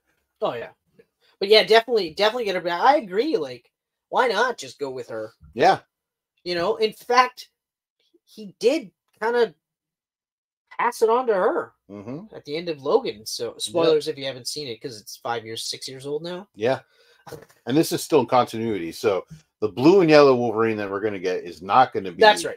The same Wolverine. That's right. So he could be the same Wolverine before Days of Future Past. No, because like he could already be from the timeline somewhere. Oh yeah, he could be from the timeline it was somewhere. A different Wolverine, right? Yeah, they really fuck themselves if you think about it. There's like 3 timelines in the X-Men movies. Yeah, which is weird. Oh man. Weird. Although what was it, Days of Future Past? We got the movie version of the brown and tan suit. Yeah, that was an awesome. That was suit. Fucking awesome. It's really disappointing we didn't get that more. Yeah, because fuck, did that ever look good? Yeah, it didn't last very long. He had a little gray in his hair here, and still, that was fully like full sleeves too. So it's another one of those like full sleeves, just do it like It's okay if you wear a muscle suit. I'm all right. I'm okay. I'm not going to be like, you're not a real fucking fan of the character if you didn't know how to do backflips. No, just show me you care about the character by playing it straight. I can't wait to see the mask on him. He's actually wearing the mask? He's going to have the mask. Fuck off. It's pulled down in all these shots. It's hanging back here. I just thought that was a design choice. Ooh, we're finally getting a masked Wolverine. God damn, that's awesome. Oh, it's gonna be good. So yeah, no, like you've been a big fan of Wolverine too forever. Not like it's a pissing contest, because if it was, you'd win. But yeah, it's one of those where he's just not like he's no longer top 5, and he hasn't been for a while. Yeah, but it's still such an amazing, and it's still one of those ones where I'm like, yeah, but if you're gonna do it right. Yeah, 100%. Like especially now because we're on the recasting stage, because I feel like there's no way that they don't tee up the next Wolverine in this movie. Yeah, I mean, if they don't, I'll be floored. I'll be absolutely floored. But anyway, Daniel Radcliffe. Visual, I think Daniel Radcliffe would look well, actually all over. He would just kill it. He'd kill it. Fucking kill it. He'd kill it. He would absolutely. Daniel Radcliffe. But Taron Egerton is another one that I think he would do. He's one of the biggest names that he would do well too, and I think he would do really well. Yeah. And the dude that was Kraven the Hunter. Oh, were they talking to him at one point too? I don't know, but I think he would have done a really good job. Oh, he would have, yeah. Because he's actually like a very underrated actor. Yeah, that's why I hope he ends up as Bond. Yeah. He'd be a great Bond. He would be. I think he would do a really, really good fucking job as Bond, especially because, especially if, and I think that they're gonna do this, if they don't even reference the Daniel Craig Bond. Yeah, and I don't think they will. I think because it's a beginning, middle, and end. Yeah, it's a little standalone over there on its own. Although I've come across the article a couple of times. They are seriously looking at having a young Bond and an old Bond, and it sounds like I was saying, well, you had mentioned the plot of the final for John Die Hard, the Die Hard movie, before Bruce got sick and it got canceled, but yeah, which would work, but it's just one of those but it'd be a one-off, right? You can't just do that every movie, and that's part of it, right? And the other part is part of the complaints, especially from the older fans of Bond, was that these didn't feel like Bond movies. Mm-hmm. They felt like a different type of Bond movie. Yeah. So then it's like, well, why would you follow up a different type of Bond movies with another different type of Bond movie? Right. I don't know. I don't know if they're ultimately going to go that route. I kind of hope that they don't, because you're right. It is a one and done move. It's not a franchise starter to have the. If it's the same plot where it's like Bond's first mission or one of his early missions, and he couldn't solve it or whatever, and now it's his final mission, they might tweak that a bit, or it could just be like a mission from his past and he does flashbacks and stuff. But it's like it just feels like they're trying to get another reboot in there without actually rebooting it. Yeah, and it's like you don't have to just make a Bond movie, because it doesn't matter where it is in the universe. Yeah. Just make a Bond movie. Yeah, exactly. Especially now. Yeah. You have your beginning, middle, and end. Do it. Yeah, just fucking. Anyway. Do it. What else do we got? So we're going to touch on some favorite stories. Enemy of the State is one of my favorites. Oh, Enemy of the State. Yeah. I can't really. Actually, hold on. So for me, artists, I'll do this real quick. Jim Lee, obviously. Oh, yeah. Let's talk about artists. Yep. Kubert Brothers. Yep. Lenniel Francis Yu. Mark Silvestri, and John Byrne. John Byrne. For a number of reasons. One, because John Byrne actually filled in the mask. Yep. Or was it Gene Cockrum? It was Cockrum. Cockrum did, yes. He filled the mask in. He did giant size. So he filled in the mask. That's right. He did the first appearance of X-Men, or Wolverine the X-Men. Byrne introduced the brown and tan. Yep. And Byrne also introduced that picture of him eating the banana. That alone. Which looks exactly like you think it does. But yeah, so those are the top for me. Yep. Because, well, fuck. Yeah, I mean, that's pretty much close to mine. Adam Kubert, again, number one for me. Chris Claremont, I threw some writers in here, so I got Chris Claremont. Oh, yeah, well, Claremont for sure. You know, he did Giant Size, and he did so much of Wolverine before Wolverine. Uncanny X-Men and X-Men. He was the writer on the first miniseries, right? Yeah. So, yeah. Barry Windsor Smith. Yeah, of course. I can't believe I didn't put that on there. Mark Millar, because not only did he do Enemy Stay, he also did Old Man Logan. It hasn't aged as well. Hasn't it? There's some fucking gross shit in that. Oh, there was gross shit in it to begin with, though. I mean, it's Mark Millar. Well, you know what? That one actually fucked me up because I didn't see that coming. Yeah. I wasn't that familiar with Mark Millar. So after when I read The Authority. Yeah. You know what I mean? Yeah. Then I was like, oh. So it's a theme. It's a running theme. And then you read Kick-Ass and you're like, is there something wrong with this guy? Like, I think he might have some fucking issues. Yeah. The British are weird. But not all of them. Because, like, I've read plenty of Grant Morrison books. I gotta tell you, yeah, there's some fucked up concepts in Grant Morrison, but no rape. No rape. Alan Moore. Rape? I mean, don't get me wrong, like, rape is horrifying, and, you know, but... Garth Ennis. Well... Yeah, I mean, those guys... Derek Robertson? Or not Derek Robertson, he's the artist, but... He's ours. It was, yeah, Ennis did the voice, that's right. Yeah. But, yeah, well, Ennis is also just... Ennis is Ennis. Ennis is Ennis. Yeah, for so, sure. Okay, so anyway. Greg Rucka and, funny enough, Derek Robertson, because not only did they launch Volume 3 successfully with a really good run, but they washed the taste of Frank Thierry out of my mouth. Frank Thierry, why is that? Thierry. No, I know what you're saying. It's Tieri. But yeah. He's a writer. Oh, fuck. He wrapped up he did issues like 170 right to the end of Wolverine, and they were so bad. Name is familiar, but anyway, regardless. They were so bad. Paul Jenkins and Andy Kubert, because Andy Kubert's awesome on Wolverine as it is, but Jenkins did Origin. He took the challenge and he succeeded. Wasn't it the first time we got to see Asimov covers? Yeah. I think. Well, Quesada and Asimov is the colorist, right? Oh, wait, no. I thought he was never mind. Don't even listen to me. That's right, because they were Quesada covers. That's right. Sam Keith. Naturally. Yeah. He wasn't on my list either, but as we were talking how is he not on this fucking list? Are you kidding me? Texiera. Yeah. Mark Silvestri and Jim Lee. Yeah. Yeah, that's... Those are my shows. I mean, there's a lot of great guys. Jason Aaron did a pretty good run on Wolverine, quite a while too. So yeah. Well, like I said, Enemy of the State is like one of my favorite comic book runs, period. Let alone Wolverine stories. But I mean, I thought I enjoyed the first half of it more though, because then it became Agent of S.H.I.E.L.D., right? Yeah. And I found Enemy of the State was better than Agent of S.H.I.E.L.D.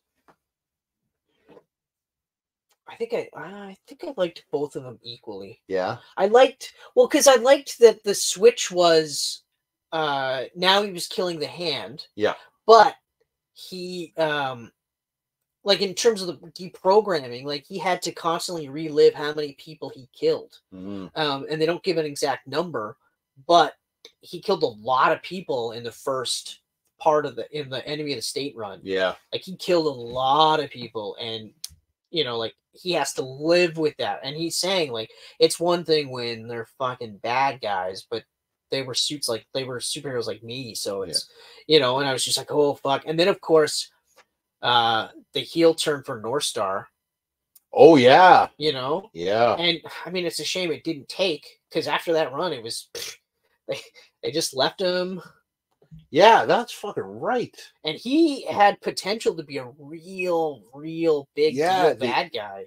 That's right. Because it ended with them trying to deprogram him, and they couldn't do it. What happened to North Star between that and, because later on he was like he joined one of the Uncanny. They had that marriage issue and everything. I don't think anything. I think they literally just used him for that run, and then just people will forget about it. and they did. And they did, yeah. Right? Mm-hmm. I don't know. Like, I mean, don't get me wrong. I'm not trying to like talk you out of one way or the other. Like, I get it. Like, you just like one more than the other. No, like Agent Shield's awesome too, but I felt like there's a little switch there. Like, same writer, same artist, but there was a little switch in just like. It could have been an editorial thing where they were just might have been. Hey. Because it's weird that they changed the name too, right? Instead of just calling it Enemy of State for the whole thing or something. No, I disagree with that one because it tells you right away the first 6 issues, the first half of this run, Wolverine's the bad guy. He is the enemy of the state, right? And then the second half. Now, I mean, they probably should have saved the second half for like after the run was done. Yeah. You know, like in the trades, maybe run it like that because it does kind of tip you off that halfway through the run is switches gears. Yeah, it's going to switch gears. You know, because like when you read the book, like you start off and he gets turned, you're not like, well, that's it. He's the bad guy for the rest of his life now. Yeah. You know he's going to get turned back. It's just a matter of when. So, God, that's such a great run. I know, fuck.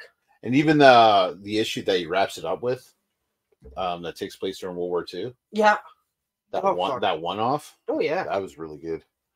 So good, so good, so good. So, other than that, if I would say like more favorite stories, honestly, what I pull from is well, like issue 50 was great. Yep, that was a great. And that was. Did that lead into or come off of the Shiva storyline? It came off of it. Okay, Shiva was a cool villain too. Shiva was so good. Oh yeah, Shiva was fucking great. Yeah. Fuck. But then of course, when we start talking about Shiva, then it's like, wow, Mojo. Yeah. You know, Mojo, I think, is one of those villains that right now they should be working on something. Oh yeah. Like, interdimensional media mogul is tailor-made for the fucking social TikTok world that we're living in right now. Oh yeah, you know, 100%. But what else you got for favorite stories? Vendetta, which was during Civil War, so this was by Mark Guggenheim and Humberto Ramos. Ooh, fantastic run. It was seven or 8 issues, and it was so damn Not good. the biggest fan of Guggenheim's work, but me neither. But he really surprised me with that one. That's still nice. Yeah, that was a good one. Old Man Logan, obviously. It's still a good book. Like, yeah, to be fair, there's like the gut punches. Like when you find out what he did to it's bleak. Claws, it's bleak. It's like holy fuck. Yeah. Like, I mean, yeah, we focus on the inbred Hulk bullshit, just so fucking gross. Yeah. Just so fucking gross. But still, it's like, whoa. And then when he does pop his fucking claws, yes. Oh, and of course, we got like Steve McNiven art, which is like cinematic. God damn. He's such a good artist. So fucking good. The original miniseries by Claremont and Miller. Which I've never read it, so no, really good. A lot of the Wolverine movie is based off of that. Oh yeah, that much I know. Yeah. Weapon X, so Barry Windsor Smith. Yeah. Yep. Yeah. The Brotherhood, which was Rucka and Derrickson's beginning storyline, which was really neat. Wolverine wanted to get away from the X Mansion, so he got an apartment on his own and everything. And he moves into this apartment, and there's trouble in the building, and this woman's gone missing. So he's going to like Punisher. It's like a Punisher story. It like really Punisher the movie. Oh yeah, like Punisher the movie. That's what I meant. Yeah. Oh right, because Derek, and Rucker were doing more grounded stuff with Wolverine. That's right. Yeah, that's right. And then it was Millar that came on after them and brought it back. Get Mystique, which is Jason Aaron and Ron Garney. 4 issues, and it is so good. Ron Garney art. He doesn't get enough. He doesn't. He does not get enough credit for the. Because like I even remember, I checked out like an issue of Captain America in the late 90s, and it was all because it was Ron Garney on the art. Yep. Mark Waid was writing it, and it was just classic 90s where so again, Captain America is not Captain America. He gave up his shield, so what does he do? He's got a laser shield, and he's got a secret identity. So what the fucking bandana mask. Those bandana masks. Right? I think it was a red bandana mask. And then just a plain like blue shirt. Yeah. But it was like Captain America, Steve Rogers or something like that. And I checked it out and I remember just being like, God damn, this Ron Gardy guy is fucking awesome. Oh, he's so good. And then of course you just see him and his style is just unique. He did that Back in Black with Straczynski on Amazing Spider-Man. Yep.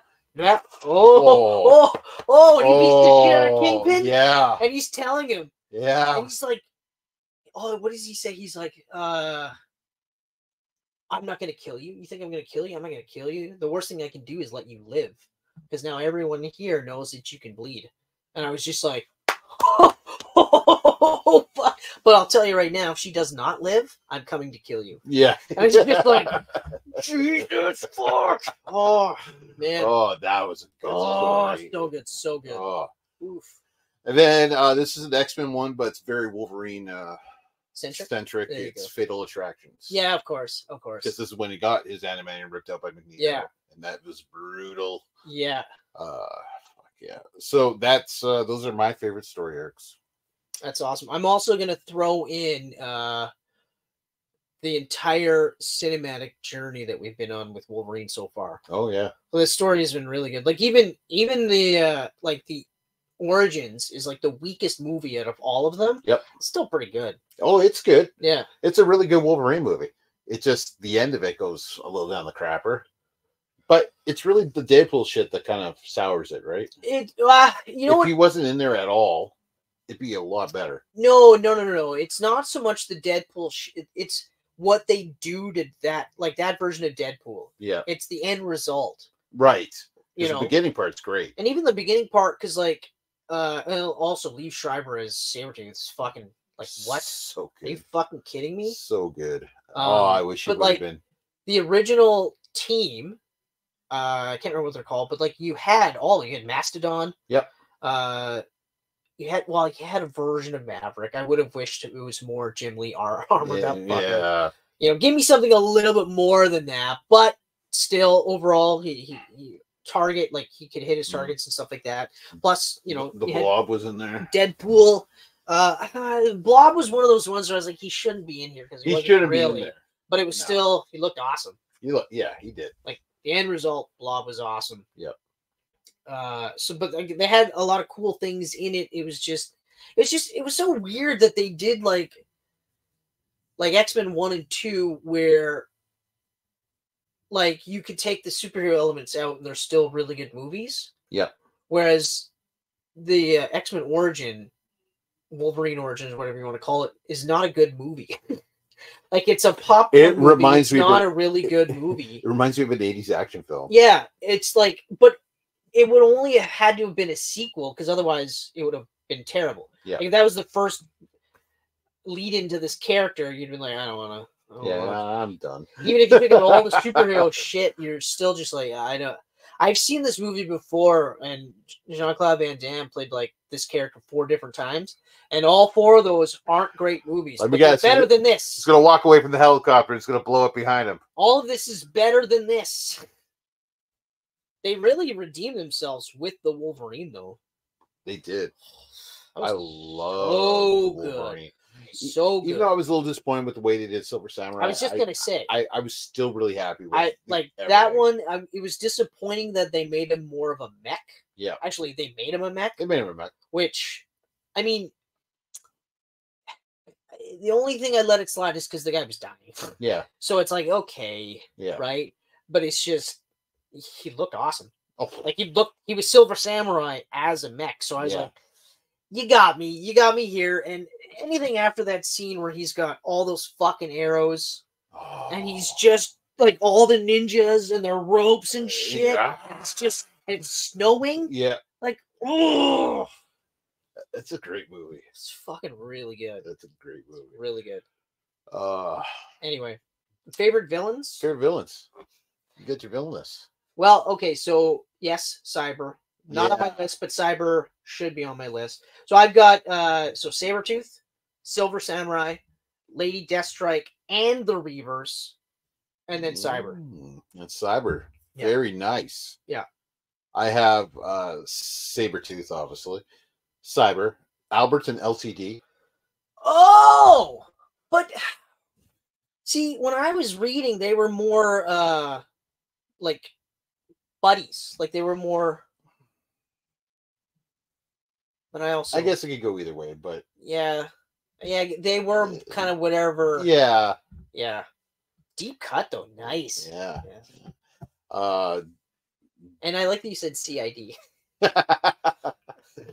Dakin? Dakin. That's how I pronounce it. Dakin? I don't know. Or it could be Dakin. The Ken. Oh. But yeah, no. I really like him. Dakin. But Dakin was super cool. Super cool. I'm actually a really good replacement Wolverine. Yeah. 100%. Didn't get enough play. Like we had a bisexual character. Yep. Pheromone powers was his legit mutant power, plus fast healing, plus variation of the claw. I'm happy he's still around because he's on that Savage Avengers now, I think. Oh, nice. Yeah. And just a super cool design. Like even when they redesigned him and gave him his own costume. Yeah. Oh yeah. Yeah. No, he loved it. Super fucking cool. Super fucking cool. And also spinning out of Origins, Romulus. See, Romulus was one where, and I because I never read any of the books, but I read enough about, like, obviously I Wikipedia the shit out of that because I was just like, what? Because of course, like, that's the whole Weapon X, like that's why, and of course he's like the father of all those. Yes. Lupin, Homo sapien superior, or something like that. They had like their own specific genus of the mutant branch, which I thought was really, really cool. But then I was like, it kind of reminded me of like his. This is I'm gonna back up here, but like so Infinite Crisis, and they did Crisis on Infinite Earths, and then they rebooted Superman with Man of Steel. Okay, yep. And John Byrne was the writer and artist, and he scrapped like Superboy. He got rid of Superboy. He got rid of Krypto. He got rid of Supergirl.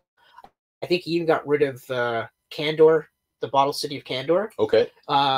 And basically had it so that the only Kryptonian on Earth was Superman, because he argued that all of those other characters cheapened Superman, right? I get it. Which I was like, yeah, because I like all those characters. And I've said before, like with those characters, it's like Batman, Robin, Nightwing, Red Robin, Red Hood. You're telling Batman stories, but you're telling them slightly different because these are slightly different characters, but they're still Batman stories. Yeah. Right? So now you might get someone else to be a fan of that book, right? But so anyway, but with Romulus, that's how I felt. I literally was like, I don't know about this. Even though I loved Wild Child, like that's one of my favorite X-Men characters, specifically more because of X-Force or X Factor, because I read X. You did. You read a lot of X Factor, and Sabretooth was on there too as well. But like. Jeff Matsuda art, that was one of the things that sold for me. Jeff Matsuda art. But you also had that cool redesign of all their costumes, like Havoc and shit. Like anyway. So I don't know. I felt like Romulus was one bridge too many. Okay. Because then it felt like it cheapened, even though we're talking like you got Sabretooth, you got Wild Child, you got all these other, but then you had this other one that was the super grandfather of all, and it's like, fuck off. Fuck up. But anyway, one of your favorite villains, so that's fine. It's not that he's my favorite villain. I just really love that that whole 50-issue run. How there's this mystery character pulling the strings, and then he gets introduced like issue 35 or something. And just the design of him was really cool. That was Simon Bianchi or whatever designed him. I didn't like that either. No, it was like, well, basically they were like, how do we Wolverine? Because it was like the hair, the giant patches of skin. Oh, he was basically Wolverine and Sabretooth combined. And then he had the Dakin claws. So he had 3 claws here. Then he had the one claw there.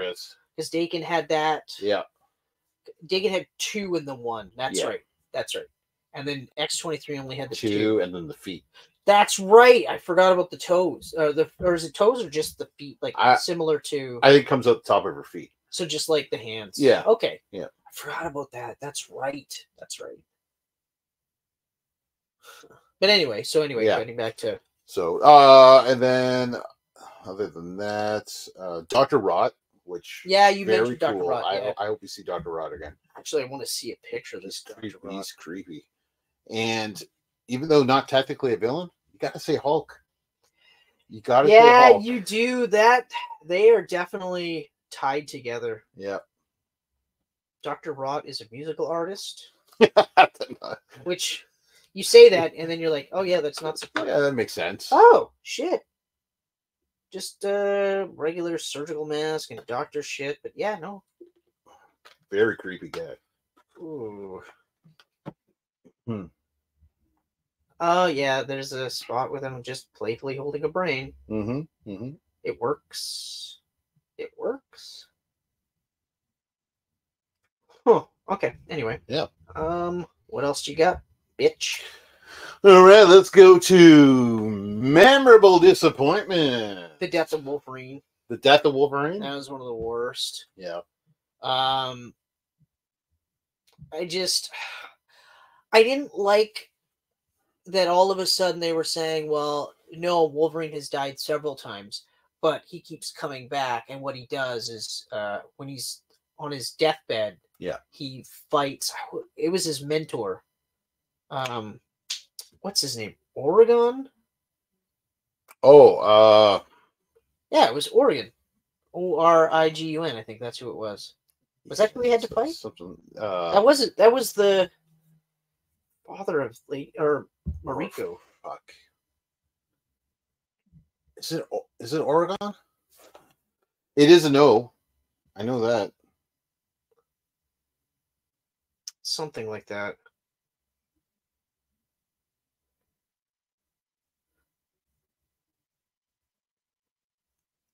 Anyway, so I didn't like the idea of him dying, and then fighting his way to come back, and then Ogun, there it is. Okay. Ogun, but that's who it was. That's actually a really cool looking design. I forgot about. Oh yeah, it's fucking cool. Yeah, he's cool. Anyway, I didn't like that concept, and then I didn't like that it basically got to a point where he was just like, well, this time I'm not coming back. Where he's like, out of all the times, if you kill me this time, you're not coming back. That's it. That's all. And then he died like encased in adamantium. Yeah. It was a giant statue. Yeah. I was like, and they kept him dead for years. I'll give him credit for that. Though they gave X-23 her own book, and they brought Old Man Logan back to run a book, and no, I know. So even though Wolverine was dead, I'll give him credit for killing off that Wolverine. That Wolverine. Yeah. That Wolverine. Okay, I'll give him credit. And he was gone for a while. Yeah. And they did go all in on X-23. They called her Wolverine. Yeah. They gave her a version of the yellow and blue suit, which is awesome. Awesome looking. They gave her own sidekick, Honey Badger. That's right, Honey Badger. Well, you don't fuck with a Honey Badger. You don't fuck with a Honey Badger. Still one of my favorite skits. Oh my god. Yeah. But yeah, the bringing his death, because I read it. I actually read the whole run, and it was just I didn't like it. I didn't like the art. I can't remember who was doing the art, but I remember I was just like, huh. I almost want to say it was McNiven. Oh, I don't think it was McNiven. No? Death of Wolverine.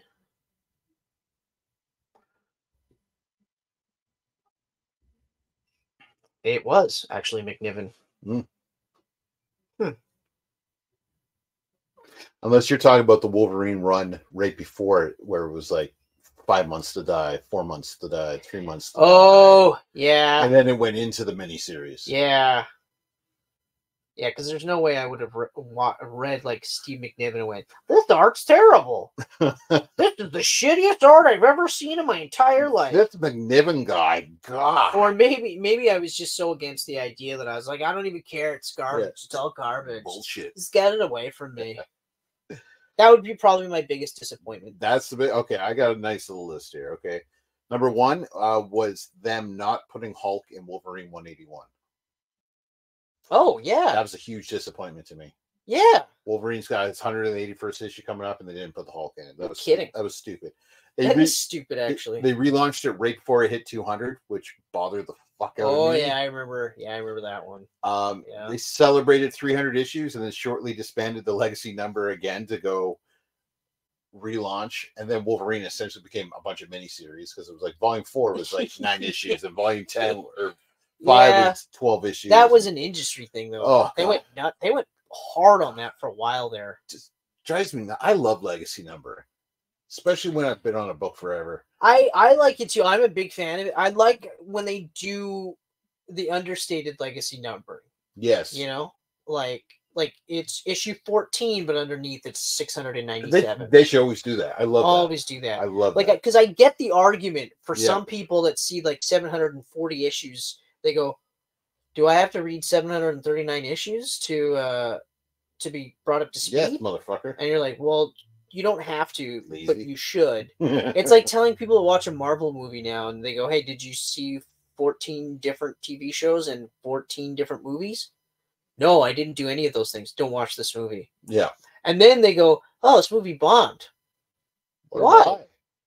Well, I thought everyone loved Marvel. What's the deal here? I will tell you that after watching the Marvels, you would be confused with some of it without watching the TV shows. That makes me mad. That makes me so mad because, like, one of the things I talked about with the Avengers movies, you watch Avengers #1, you don't have to watch Iron Man 1 and 2, Captain America and Thor. If you do, okay. Yeah. It complements and supplements the movie, but you don't need it because within the first 15 minutes of the movie, you know, you have a good idea of all these characters. That's it. Then you check out Age of Ultron. They did the same thing. Yep. They just streamlined it a little bit. Yep. But basically, if you watch the first Avengers and then you watch this Avengers, you still get a pretty good idea of where they are in their collective space. Yeah. Then you look at Infinity War. Now it's an entirely different writer and director, or directors, I should say. But the same thing happens. Same thing. You check in with these people. So even if you didn't watch any of the other fucking movies, you just watched Avengers, you'd know what's going on with these characters. Yep. You know? It's ridiculous to me that they didn't do something similar with the Marvels. It's arrogant that they sat there and said, "Oh, of course they watched." They kick it right off with Miss Marvel and her family, and my mom immediately leans over to me and goes, "Who's this?" Well, Mom, if you would have watched, the TV series. Never mind that, but you also had to have watched WandaVision. Yeah, that's 3 years old. Yeah. So what the fuck? Yeah. Ridiculous. And then, of course, it's the lowest grossing Marvel movie ever. And they're like, oh, didn't hit 100. And they are sitting there going, like, I don't understand. And, like, they're even buying into the superhero fatigue. And it's like, no. You make good superhero movies, no one's going to get fatigued. It's like almost on the same level as Shazam, too. A tale of two disappointing Marvels. Yeah. But, like, okay, just movies in general. Movies in general, okay? People will stop going to the theater if they don't see value in going to the theater. Exactly. Okay? Yep. Simple as that. Yep. So if I go to a $250 million blockbuster budget movie, and it's garbage, the next time that a movie comes out from that studio, that writer, whatever, I'm going to be less likely to see that movie in the theater. Yep. Okay? Having said that, if the trailers are so good and I go, okay, maybe this time I'll go see it, and it's still the same thing, then I'm never going to see a movie in the theater from that team. Simple as that. Has nothing to do with fatigue. It has nothing to do with superhero this, superhero that. I can watch Westerns, and if they're good, I'll watch them. Yep. Unforgiven is one of the best Westerns I've ever seen in my entire life. Okay? Yep. And I'm not a huge Western guy, but I fucking love that movie. I don't like Westerns either, but I'll throw it down for Tombstone. Tombstone's another one. Bone Tomahawk. Quick and the Dead. Quick and the Dead. It's another good one. Sam Raimi. Doing a Western. Yeah. So, you know, it's just like, don't give me this superhero fatigue shit, and don't buy into that narrative, because obviously the big wigs, like Martin Scorsese's hammering down hard now. Oh, yeah. And he's really pushing for it. Now you got other actors going like, I'm never going to do a Marvel movie, and it's like, good, don't. Yeah. Don't. Fuck it, who cares? You know? But go do your pretentious. But don't make me feel like I have to do fucking homework. Yeah. I wanted to watch 20 different movies before Endgame. I wanted to. Yeah. Because they were also, most of them were consistently good movies. And most of them progressed a storyline beyond just whatever was happening in the Avengers movies. Yeah.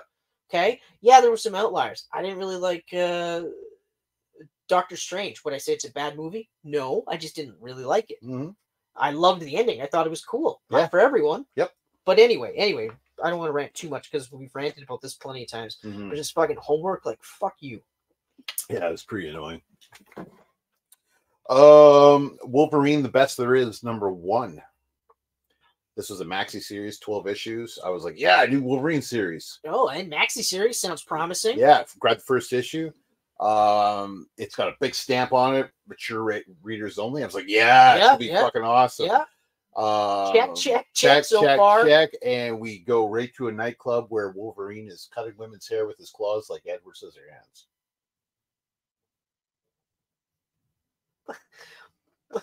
Who wrote that? Greg Hurwitz. Oh. Safe to say, I immediately called Gary and said, do not put #2 in my Oh, what a weird. Yeah. Yeah, he's just cutting this woman's hair with his claws, and she gets up, and then another one comes by, and he's cutting her hair. And... Yeah, that's what Wolverine would do. Yep. So that's on the disappointing list. Yeah. I'm actually disappointed for you. Thanks. That's rough. Frank Thierry's run again. Super disappointing. The name James Howlett.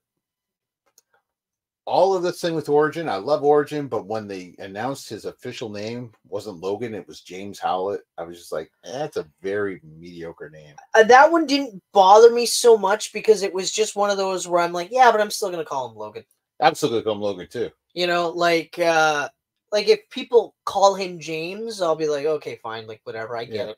But I'm not like, you know, I wasn't beholden to that one. Yeah. Had they made him American, I would have been like, fuck you! Oh, me too. Fuck you! I would have called him James Howlett. I would have been Are you so mad. kidding me? I would have been so mad.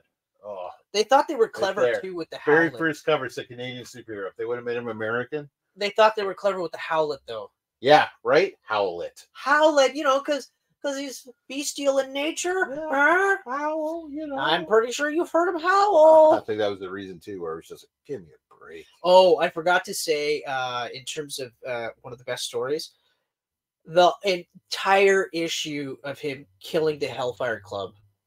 Oh. And when they did the cartoon, that was Uncanny X-Men, right? It was Uncanny X-Men, where the Hellfire Club's all on the ground dead, and he's just standing over them.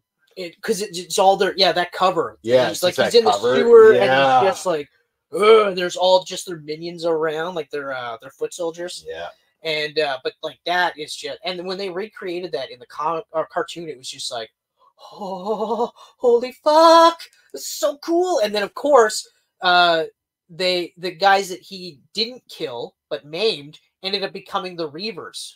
That's right. I was just like, fuck, like the guy that thought that up, I think it was Sylvester or whoever's writing it at the time, for them to sit there and go, oh, that's awesome. I'm gonna take that and go, these are the Reavers that Lady Deathstrike is coming after you with. And he's like, who the fuck are they? Hellfire people that you didn't kill? Oh, fuck yeah. They're gonna fuck me up. They're gonna let me fucking have it. But yeah, so that was another one. Last on my list is X2 Wolverine's Revenge, the PS2 game. That was brutally disappointing. If I remember, is that the one where you fight the helicopter? Yep.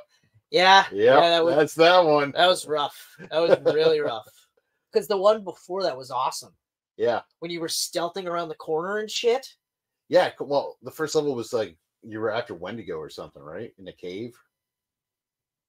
You could slip off the ledges easily, and no, see, I'm talking about the game before that. I'm not talking about the level before that. There was a game before that, a Wolverine game.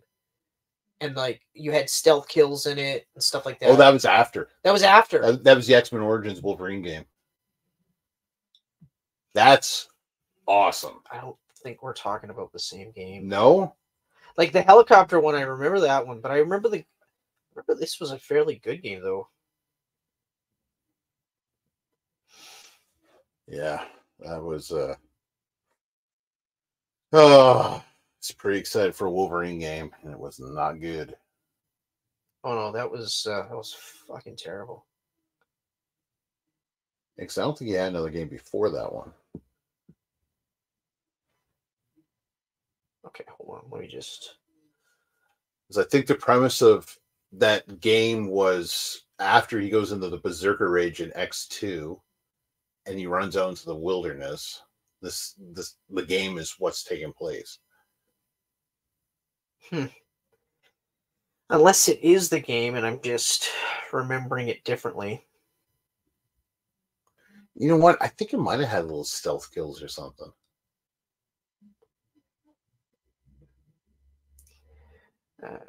X2. It's like 25 years ago now. Oh my god. No, I think you're actually... No, yeah, you're definitely right. It started off good, though. Yeah, it is that one. It started off really cool, though. I remember thinking, oh, this is actually going to be really cool. Then, because I'm looking at it, and I'm like, yeah, they had that cel-shaded art and everything. Yeah. It was once you got out of the compound and then hit that helicopter, I remember just being like, fuck this shit.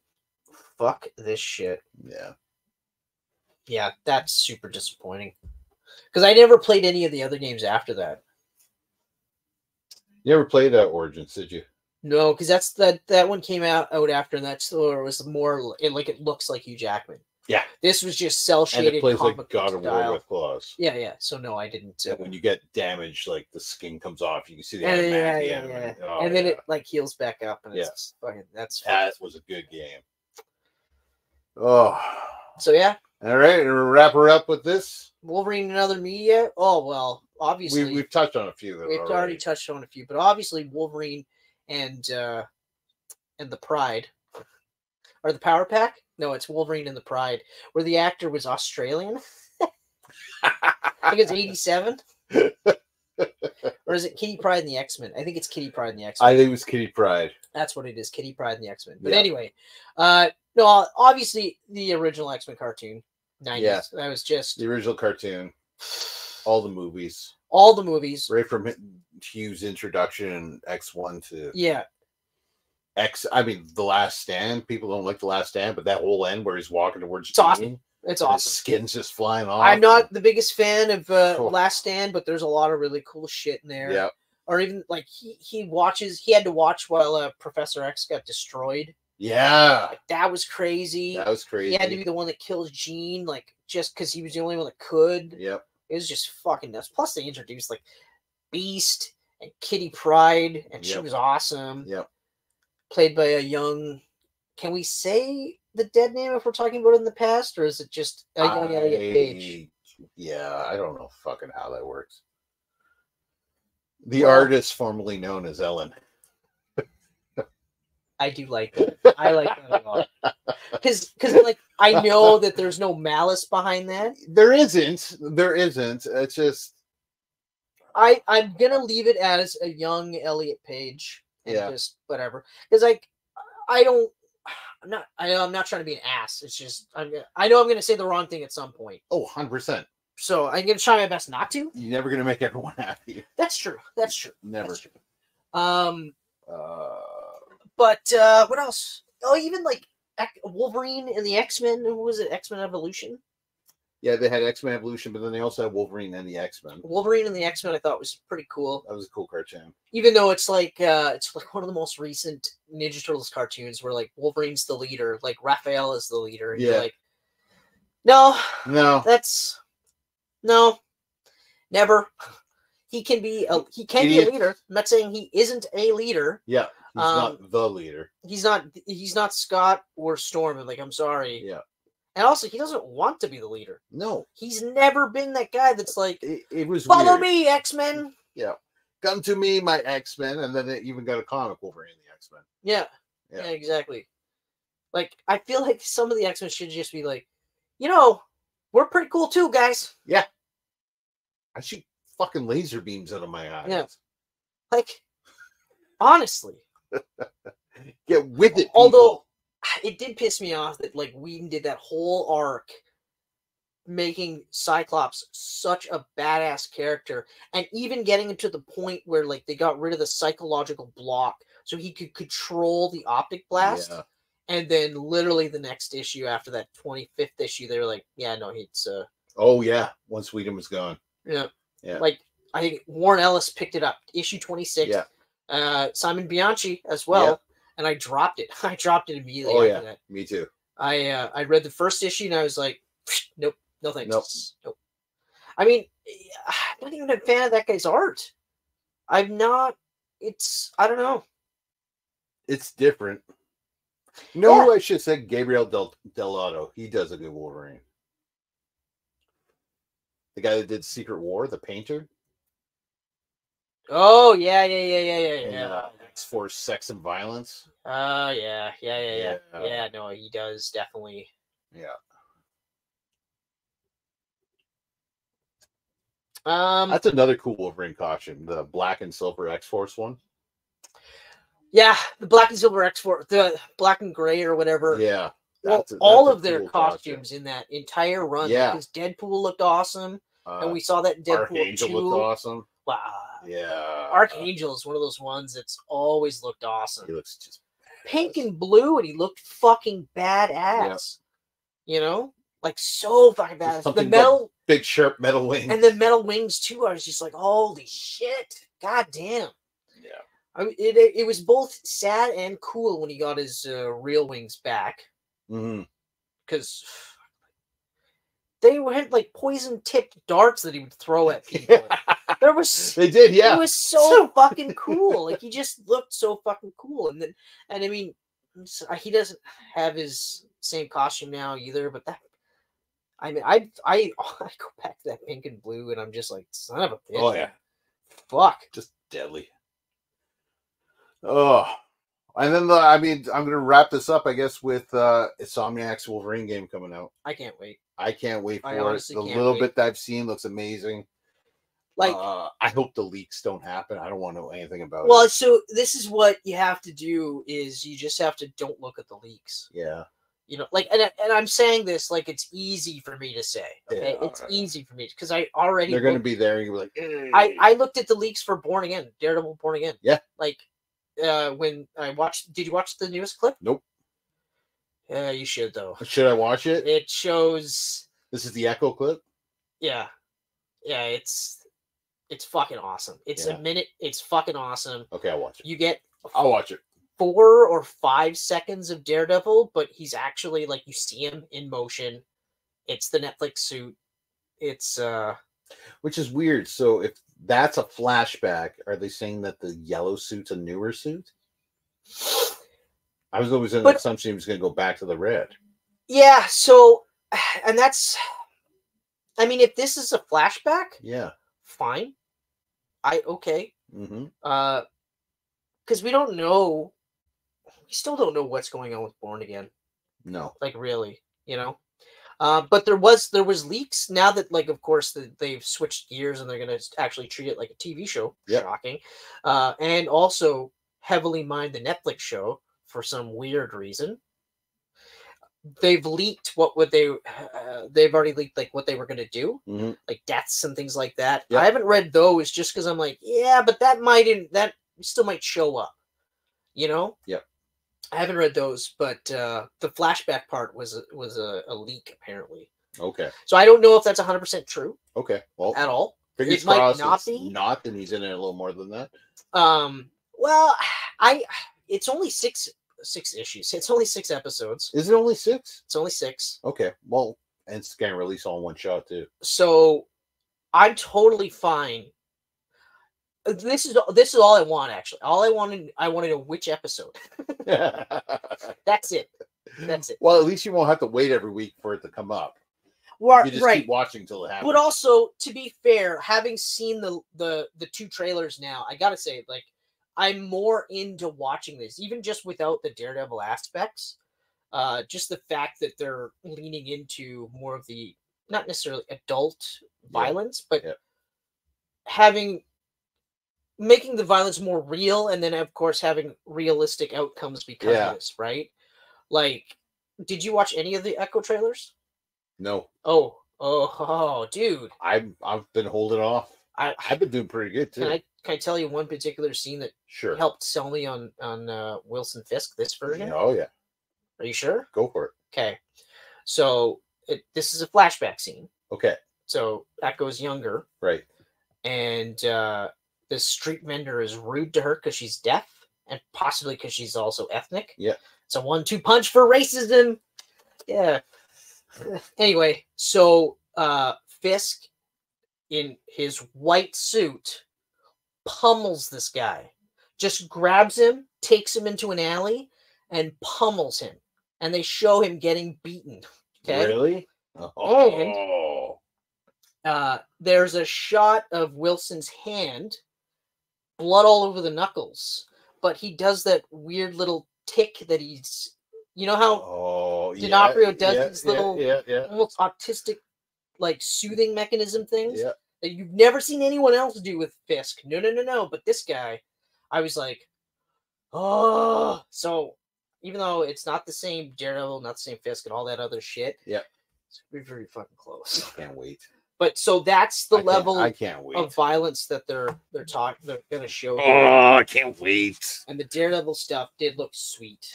Like he was kicking some fucking ass. Good. Yeah. Good. Yeah. I'm so happy the two of them came back. I wish we would got all of them, but I'm okay with the two of them. I'll take the two of them. I'll take the two. You know, I'll take two. I love the Netflix cast. I really do. But at the same time, like I get it. This isn't the same. Yeah, and that's fine. And if it's going to be close, okay. Mm-hmm. But it's been a couple of years since this all started coming together, so I've already been like, I get it. It's going to be the MCU Daredevil. And if it's going to be closer to what we got in She-Hulk, I'm okay with that. You know, like, I mean, we've got D'Onofrio and Charlie Cox, and they both really want this to be really good. Mm-hmm. And they understand, like, they say they seem to get it. They seem to understand it's for the fans. Right. But also as actors, they want to be able to say, yeah, we did good work here. This is worthwhile shit, right? Yep. So I'm not worried about that. I do want to see like a slightly different take on Daredevil. Let's see something. Mm-hmm. It doesn't have to be the same as the Netflix one. It doesn't have to be completely different. Yep. You know, but I watched the She-Hulk stuff and I actually liked it. I enjoyed it. You know, I laughed. I was like, it worked. I loved the mentoring aspect. Yep, it worked. I mean, when I saw the trailer scene where he was just like you're in a unique position because you can help people as Jennifer Walters, you know, when society fails, but when the law fails, you can help them as She-Hulk. I was like, oh, okay, fuck. And then he got pussy. Sorry, that's a little bit after. But still. You got to walk of shame. That's a stride of pride right there. That's what that was. Oh. There was no shame when he was whistling and he said, hey, to that woman. Yep. Good morning. So no, that's a stride of pride. That's stride of pride. And also, fuck it. Walk of shame? Come on. Let's tell it like it is, okay?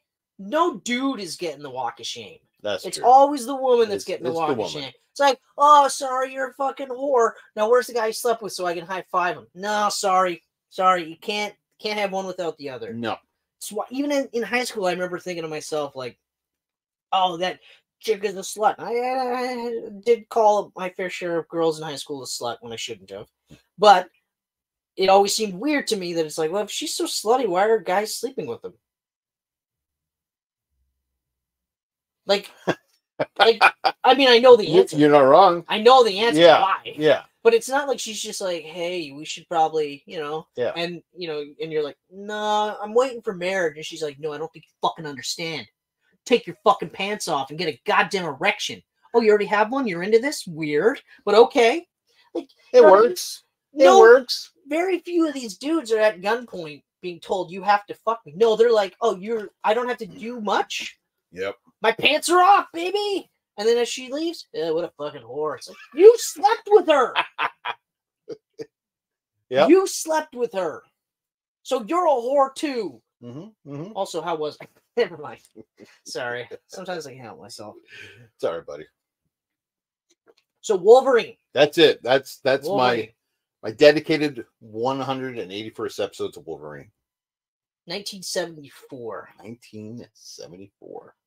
Did I ever tell you about the Marvel cards that had it imprinted? They misprinted his origin? They did. 81? 81. They said it was 81. I remember was that the series, first series? I think it was series 2, actually. Okay. That had the misprint. But I remember thinking to myself, like, That's wrong. That's how I knew I was destined to be a comic historian. I don't want to call myself a geek anymore. I want to call myself a comic historian. I like it. You know, I like it. You know, we're talking about establishing ourselves as we get older. So why can't I have a prestigious title that absolutely has no merit at all? Like you hear, he's a sports historian. Oh, is he? Wow. Whoa. There's a guy I follow on YouTube. You know what he is? He's a burger historian. You know what that means?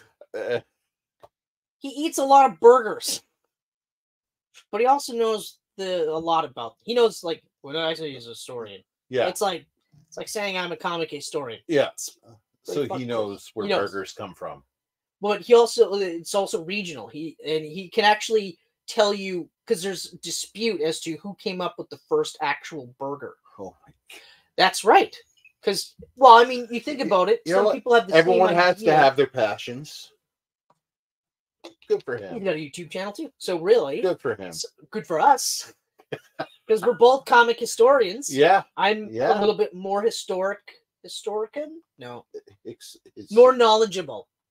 I'm a little bit more knowledgeable than you are. You are. You get in deep with weird things. Like you brought up D-Man today. Fuck. Well, to be fair, we're talking about like weird costumes. And, yeah. Okay. You know. Oh, actually, speaking of weird, and because also we were talking about Daredevil. Yes. So apparently they were going to do. Remember, Heroes Reborn? Yep. They were actually going to do a Daredevil. Really? Yeah. Who was doing it? Was Jim Lee doing that too? Or no. Liefeld? The art was done by do you remember Dan Fraga? He was one of those like Image, Liefeld, knockoffs, Jim Lee guys. Okay, yeah. But I guarantee you, okay, so oh man.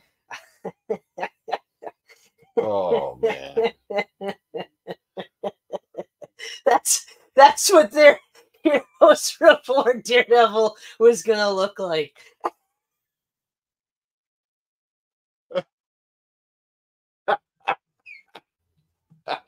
He doesn't even have horns. There's nothing devil about him. No, but I mean, and they went back to the yellow and red. With just a bandana over the eyes. No one will know who I am with this bandana over my eyes. But don't worry, it still shows off my perfectly manicured hair. I'm gonna send you the link just so that you can put that up. Is just bad. It's so fucking bad.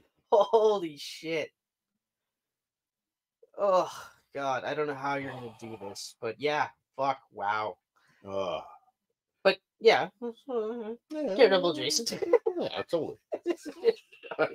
So okay, so I will say, so for me, thank you to the creators, the writers, for constantly coming out with like good quality Wolverine shit. Like, yeah, like you talk about a character that's been around, well, actually had his own book starting in the late 80s, and it's hard to pick, like he's had more good runs than bad. Oh yeah, like you can actually count on hand. Yeah, like you literally counted on hand like 5 different parts of his entire life story that you were like, nope. Yeah. But overall, it's like, could you imagine being one of those guys and you get to write Wolverine or you get to draw Wolverine? I'd love to draw Wolverine or write Wolverine. You put me on Wolverine and give me Adam Kubert for 12 issues. Oh, and then maybe I will give you a run. And that's how you pitch it. You give me 12 issues. Yeah. After that 12, if you don't want me for 12 more, then we're good. Then we're good. But yeah, no, like, I mean, it's like, I look at it kind of like, almost like Daredevil versus Spider-Man. With Spider-Man, you're way more beholden to editorial. Yes. Whereas Daredevil, and like a lot of the writers will tell you, like Daredevil, you can kind of fly under the radar. Yeah. So you actually have a lot more leeway to do things. And I think Wolverine, Not to that extent, because obviously editorial. Yeah, was pretty heavy. Well, he's so fucking entwined into the X-Men, right? So. Right, but I still think it's one of those ones where you can get a little bonkers because the premise is bonkers. Yep. You know, like you've got this dude that's been around since the early 1900s. Just be sheer luck mutant and a healing factor that allows him to naturally age slower. Yep. And now you can put him in like Captain America settings. You can put him in the war with Captain America. Yep. As a Canadian paramilitary. That's what it is. That's what he was. But then you've got old vintage stories, right? Yep. Settler time, because that's when the origin was set. You've got wars, several different wars, right? You've also got the super sci-fi shit with Weapon X. Yep. But you can still go and throw them in Japan with ninjas and Madripoor, and then do supernatural shit with like Silver Samurai and Ogun. Like he's done it all. And you can do so much and you with can him. Do it you all. You can throw him in fucking space. Yep. You can have him get like finger flipped from Galactus, and people are still just like, nah, he would be holding on with his claws. You can't beat him. And then other people would go, yeah, you're right. You know, like it's. Yeah. He is really one of the greatest characters of all time. So thank you, everyone, who contributed to his story and contributed to our enjoyment. I really appreciate it, because I don't know what I would have done the last 30 years. You would have found someone else. You would have. Who? It doesn't. I would flip. Okay. What I mean is. Okay. I've split it between Wolverine and Sleepwalker and Darkhawk. Well, we know how those two guys ended up. Right. But. Yeah. You found other books. You found Invincible. I did. You read other books. You read X-Men. It's true. You would have found. I would have found. Just like somebody. I would have found someone else if it wasn't for Superman. Yep. Actually, if it wasn't for Superman, like if Superman was totally not created at all, we probably wouldn't be doing this. Well, I don't know. Batman must have been like being conceived at the same time Action Comics came out. Are you done? They're so close together. Yeah, one was 1938. Yes. And the other one was 1941. Batman was created specifically because of Superman. Really? They wanted another book like Superman. Okay, never mind. I know nothing. You don't know nothing. You just don't know as much. And that's why he's the historian. You don't know as much. Okay, that's the only difference. For some reason, I didn't. For some reason, I thought Batman was still in the 30s. Nope, 1941. When's Wonder Woman? 40. I think she was 1940. Oh, she before Batman? I think she. No, I'm thinking 1942.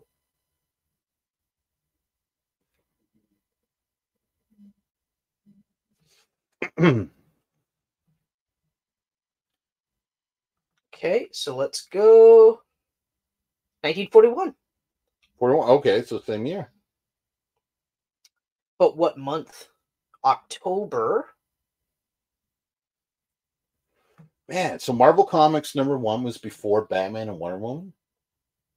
I always thought the Trinity was before Marvel Comics #1. I'm dumb. 1939. For Batman? Yeah, 1939. I knew it. I knew it was only a year later. I apologize. Oh. I don't know why I thought 41, because even as I was saying it so definitively in my head, I was like, I think you're wrong. Oh. But even then, literally. Okay, but still, he was created because they wanted. Kane conceived Batman in early 1939 to capitalize on the popularity of DC's Superman. Okay. Well, yeah, so without Superman, we probably would have never got Batman. And imagine that. And Marvel Comics happened because they wanted to compete with DC, so... Yeah. Yeah. Like, what a crazy, because, like... I'm sure we would have got some kind of superhero over time, because we still had...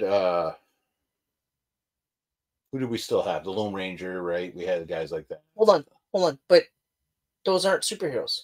But you can create superheroes out of them, no? You could. John Carter. Oh, yeah. No. Yeah. You're right. Like, we had comic books. Yeah. We would have... We would have never not had comic books. But the idea of powers, I guess. Superheroes. Right? Yeah. specifically Superman, was the catalyst. But how crazy is that? That's crazy. You take away that really one thing, I wonder how things would have ended up. I mean, obviously, we would have had something like that. Yeah. Because, that was their second attempt at Superman. Right. For those of you that don't know, the first attempt was actually, he looked more like Lex Luthor, and he was a bad guy. I can't quite recall the powers, but it wasn't quite what he got. It was very super. No, even though he was called Superman, but it was like Super Dash Man. Super Dash Man. And then, yeah, his father was killed. It was gunned down, and then he started formulating Superman, the version that we see now. Right. Because of that, a large part of that. Yeah. And then, of course, because we're talking about two Jews around that time. Yeah. Tough time to be a Jew. True. In general, it's always a tough time. Seems like they never got a break. Yeah. But yeah, so then you've got the champion of the oppressed, Superman. Yeah. So, in a roundabout way, thank you, Superman, for Wolverine. The father of all heroes. Yeah.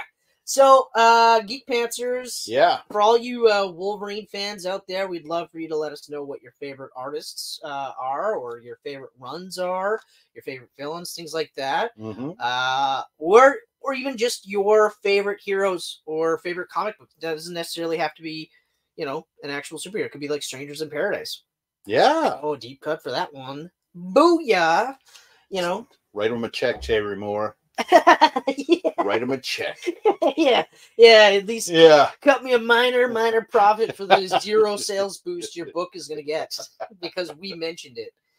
But yeah, let us know. Let us know if you're reading books, graphic novels, whatever you want to call them. Let us know. Or let us know if you're excited for any new music coming out from your favorite bands like Green Day in January, because I'm super pumped for it. I actually re-listened to Father of All again, not the other day, and it's the same thing. It's not a bad album. It's not a Green Day album. Yeah. Remember Foxborough Hot Tubs? Yep. It's a Foxborough Hot Tubs album. Yep. So it's the whole time. There was not one song on there that I was like, yeah, this could be a Green Day song. And then, of course, I listened to the one before that, Revolution Radio, and I'm just like, see, this is a Green Day album. Yeah. This is a Green Day album. Yeah, this new album's going to be good. Oh, so far it feels really good. Same with the new Sum 41 album. I haven't heard that yet, but the final album. Yeah, I know. I saw that. I was like, "Can you believe that? Really? Now you guys are wrapping it up." A 2 LP album. They're going to do a tour for it and then call it a day. Yeah, but really? Now you call it quits? Now. Now when you're just getting good again? Just starting back up again? Yeah, I don't know. I mean, whatever. It's not like I've not liked them. I've liked them consistently all the way through. One album or one part is going to be pop punk, and the other part is going to be more metal. So basically, the early shit. Yeah. Yeah. So that's pretty cool. I'm looking forward to that. Heaven X Hell or something like that. Yeah. So I've never had an issue with them as a band. I think it's just, I think Derek Whitby's the only original member now. But anyway, regardless. Interesting times. Just talk to us. Let us know. And if you've seen Godzilla -1, let me know what you think about it. Yeah, I haven't seen it yet. Spoil the fuck out of it for him. I'm gonna have to see. I think I'm gonna see it Sunday. Oh man, it's so good. So good. It looks amazing. Oh, I want to watch it again. Looks so amazing. I actually still have not seen that Kong Empire Godzilla trailer. The trailer? Yeah, I haven't watched it yet. It's ballsy to release it so close to -1, I think. Just because it's so different. You know what it is? It's that age-old arrogance thing. Yeah. We're American. We have fucking... That's true. What are they? Japanese? It's Godzilla. I mean, you can do anything with that. Like Monarch's playing right now at the same time too. So yeah, but Monarch I definitely 100% want to watch. Oh, it's so good. I'm actually disappointed that I haven't watched it, but I did just finish Yellow Jackets, right?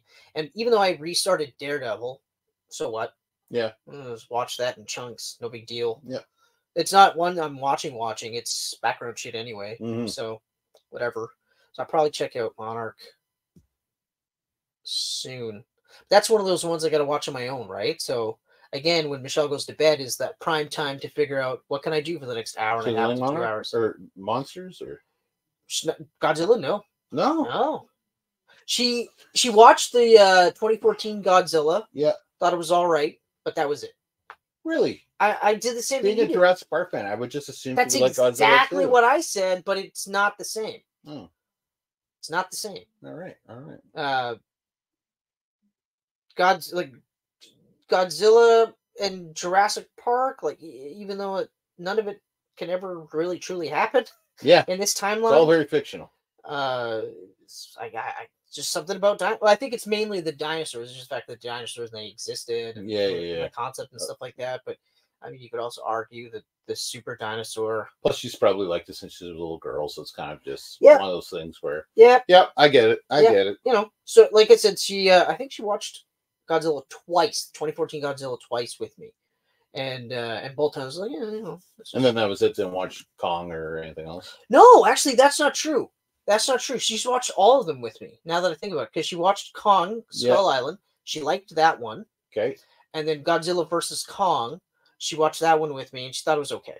That's right. So she has watched them all, but to go see it in the theater, no, there's no way. No.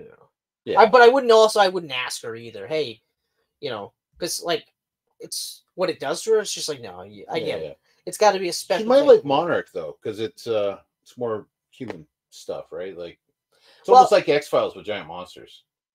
Yeah. Yeah. She never watched I don't think she watched any X-Files either. No. But also you're overselling Monarch for me. Like I'm gonna watch it. You don't have to. I'm selling it to you to sell to your wife. You know what? Some of those I just go like, do you have any interest? I still ask her. Like it's not like I immediately assume she doesn't. If she says no, then I'm like, okay. But again, now you have to pick and choose, right? Do I want to devote an hour and a half to 2 hours to chipping away at Chained Echoes, which is still fucking awesome. Mm-hmm. Still. Yep.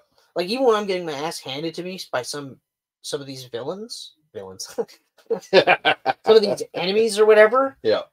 It's because the leveling system is so weird. It's still just like, no, you know what? I can beat them. I just got to try something different. And I've done that a couple times where I've died repeatedly, and then I'm like, okay, but this didn't work. Okay, try this. And then when you beat them, you're like, oh, this is just like a regular bad guy, not a boss. Most of the bosses I'm beating in one shot. Some of the ground bad guys, it's like, what the fuck is happening? It's weird. But it's kind of like Persona 5 has something similar where it was like push-pull type of thing. Yeah. Because you could get like status ailments early in the battle, and the next thing you know, you're like, fuck, I might get fucked here. And then have to figure out how to get out of that. Or status affect them so that you can give yourself some time to breathe. So it wasn't just like, I don't even have to look. I'm gonna destroy them. You actually have to like pay attention. So tired. So, yeah. But anyway, so I'm done. That's it. All right, everyone. There you go. So you know where you can find us, right? On the socials. That's what people are saying now. The socials. The social medias. No, they're not saying that last part. With a Z, medias.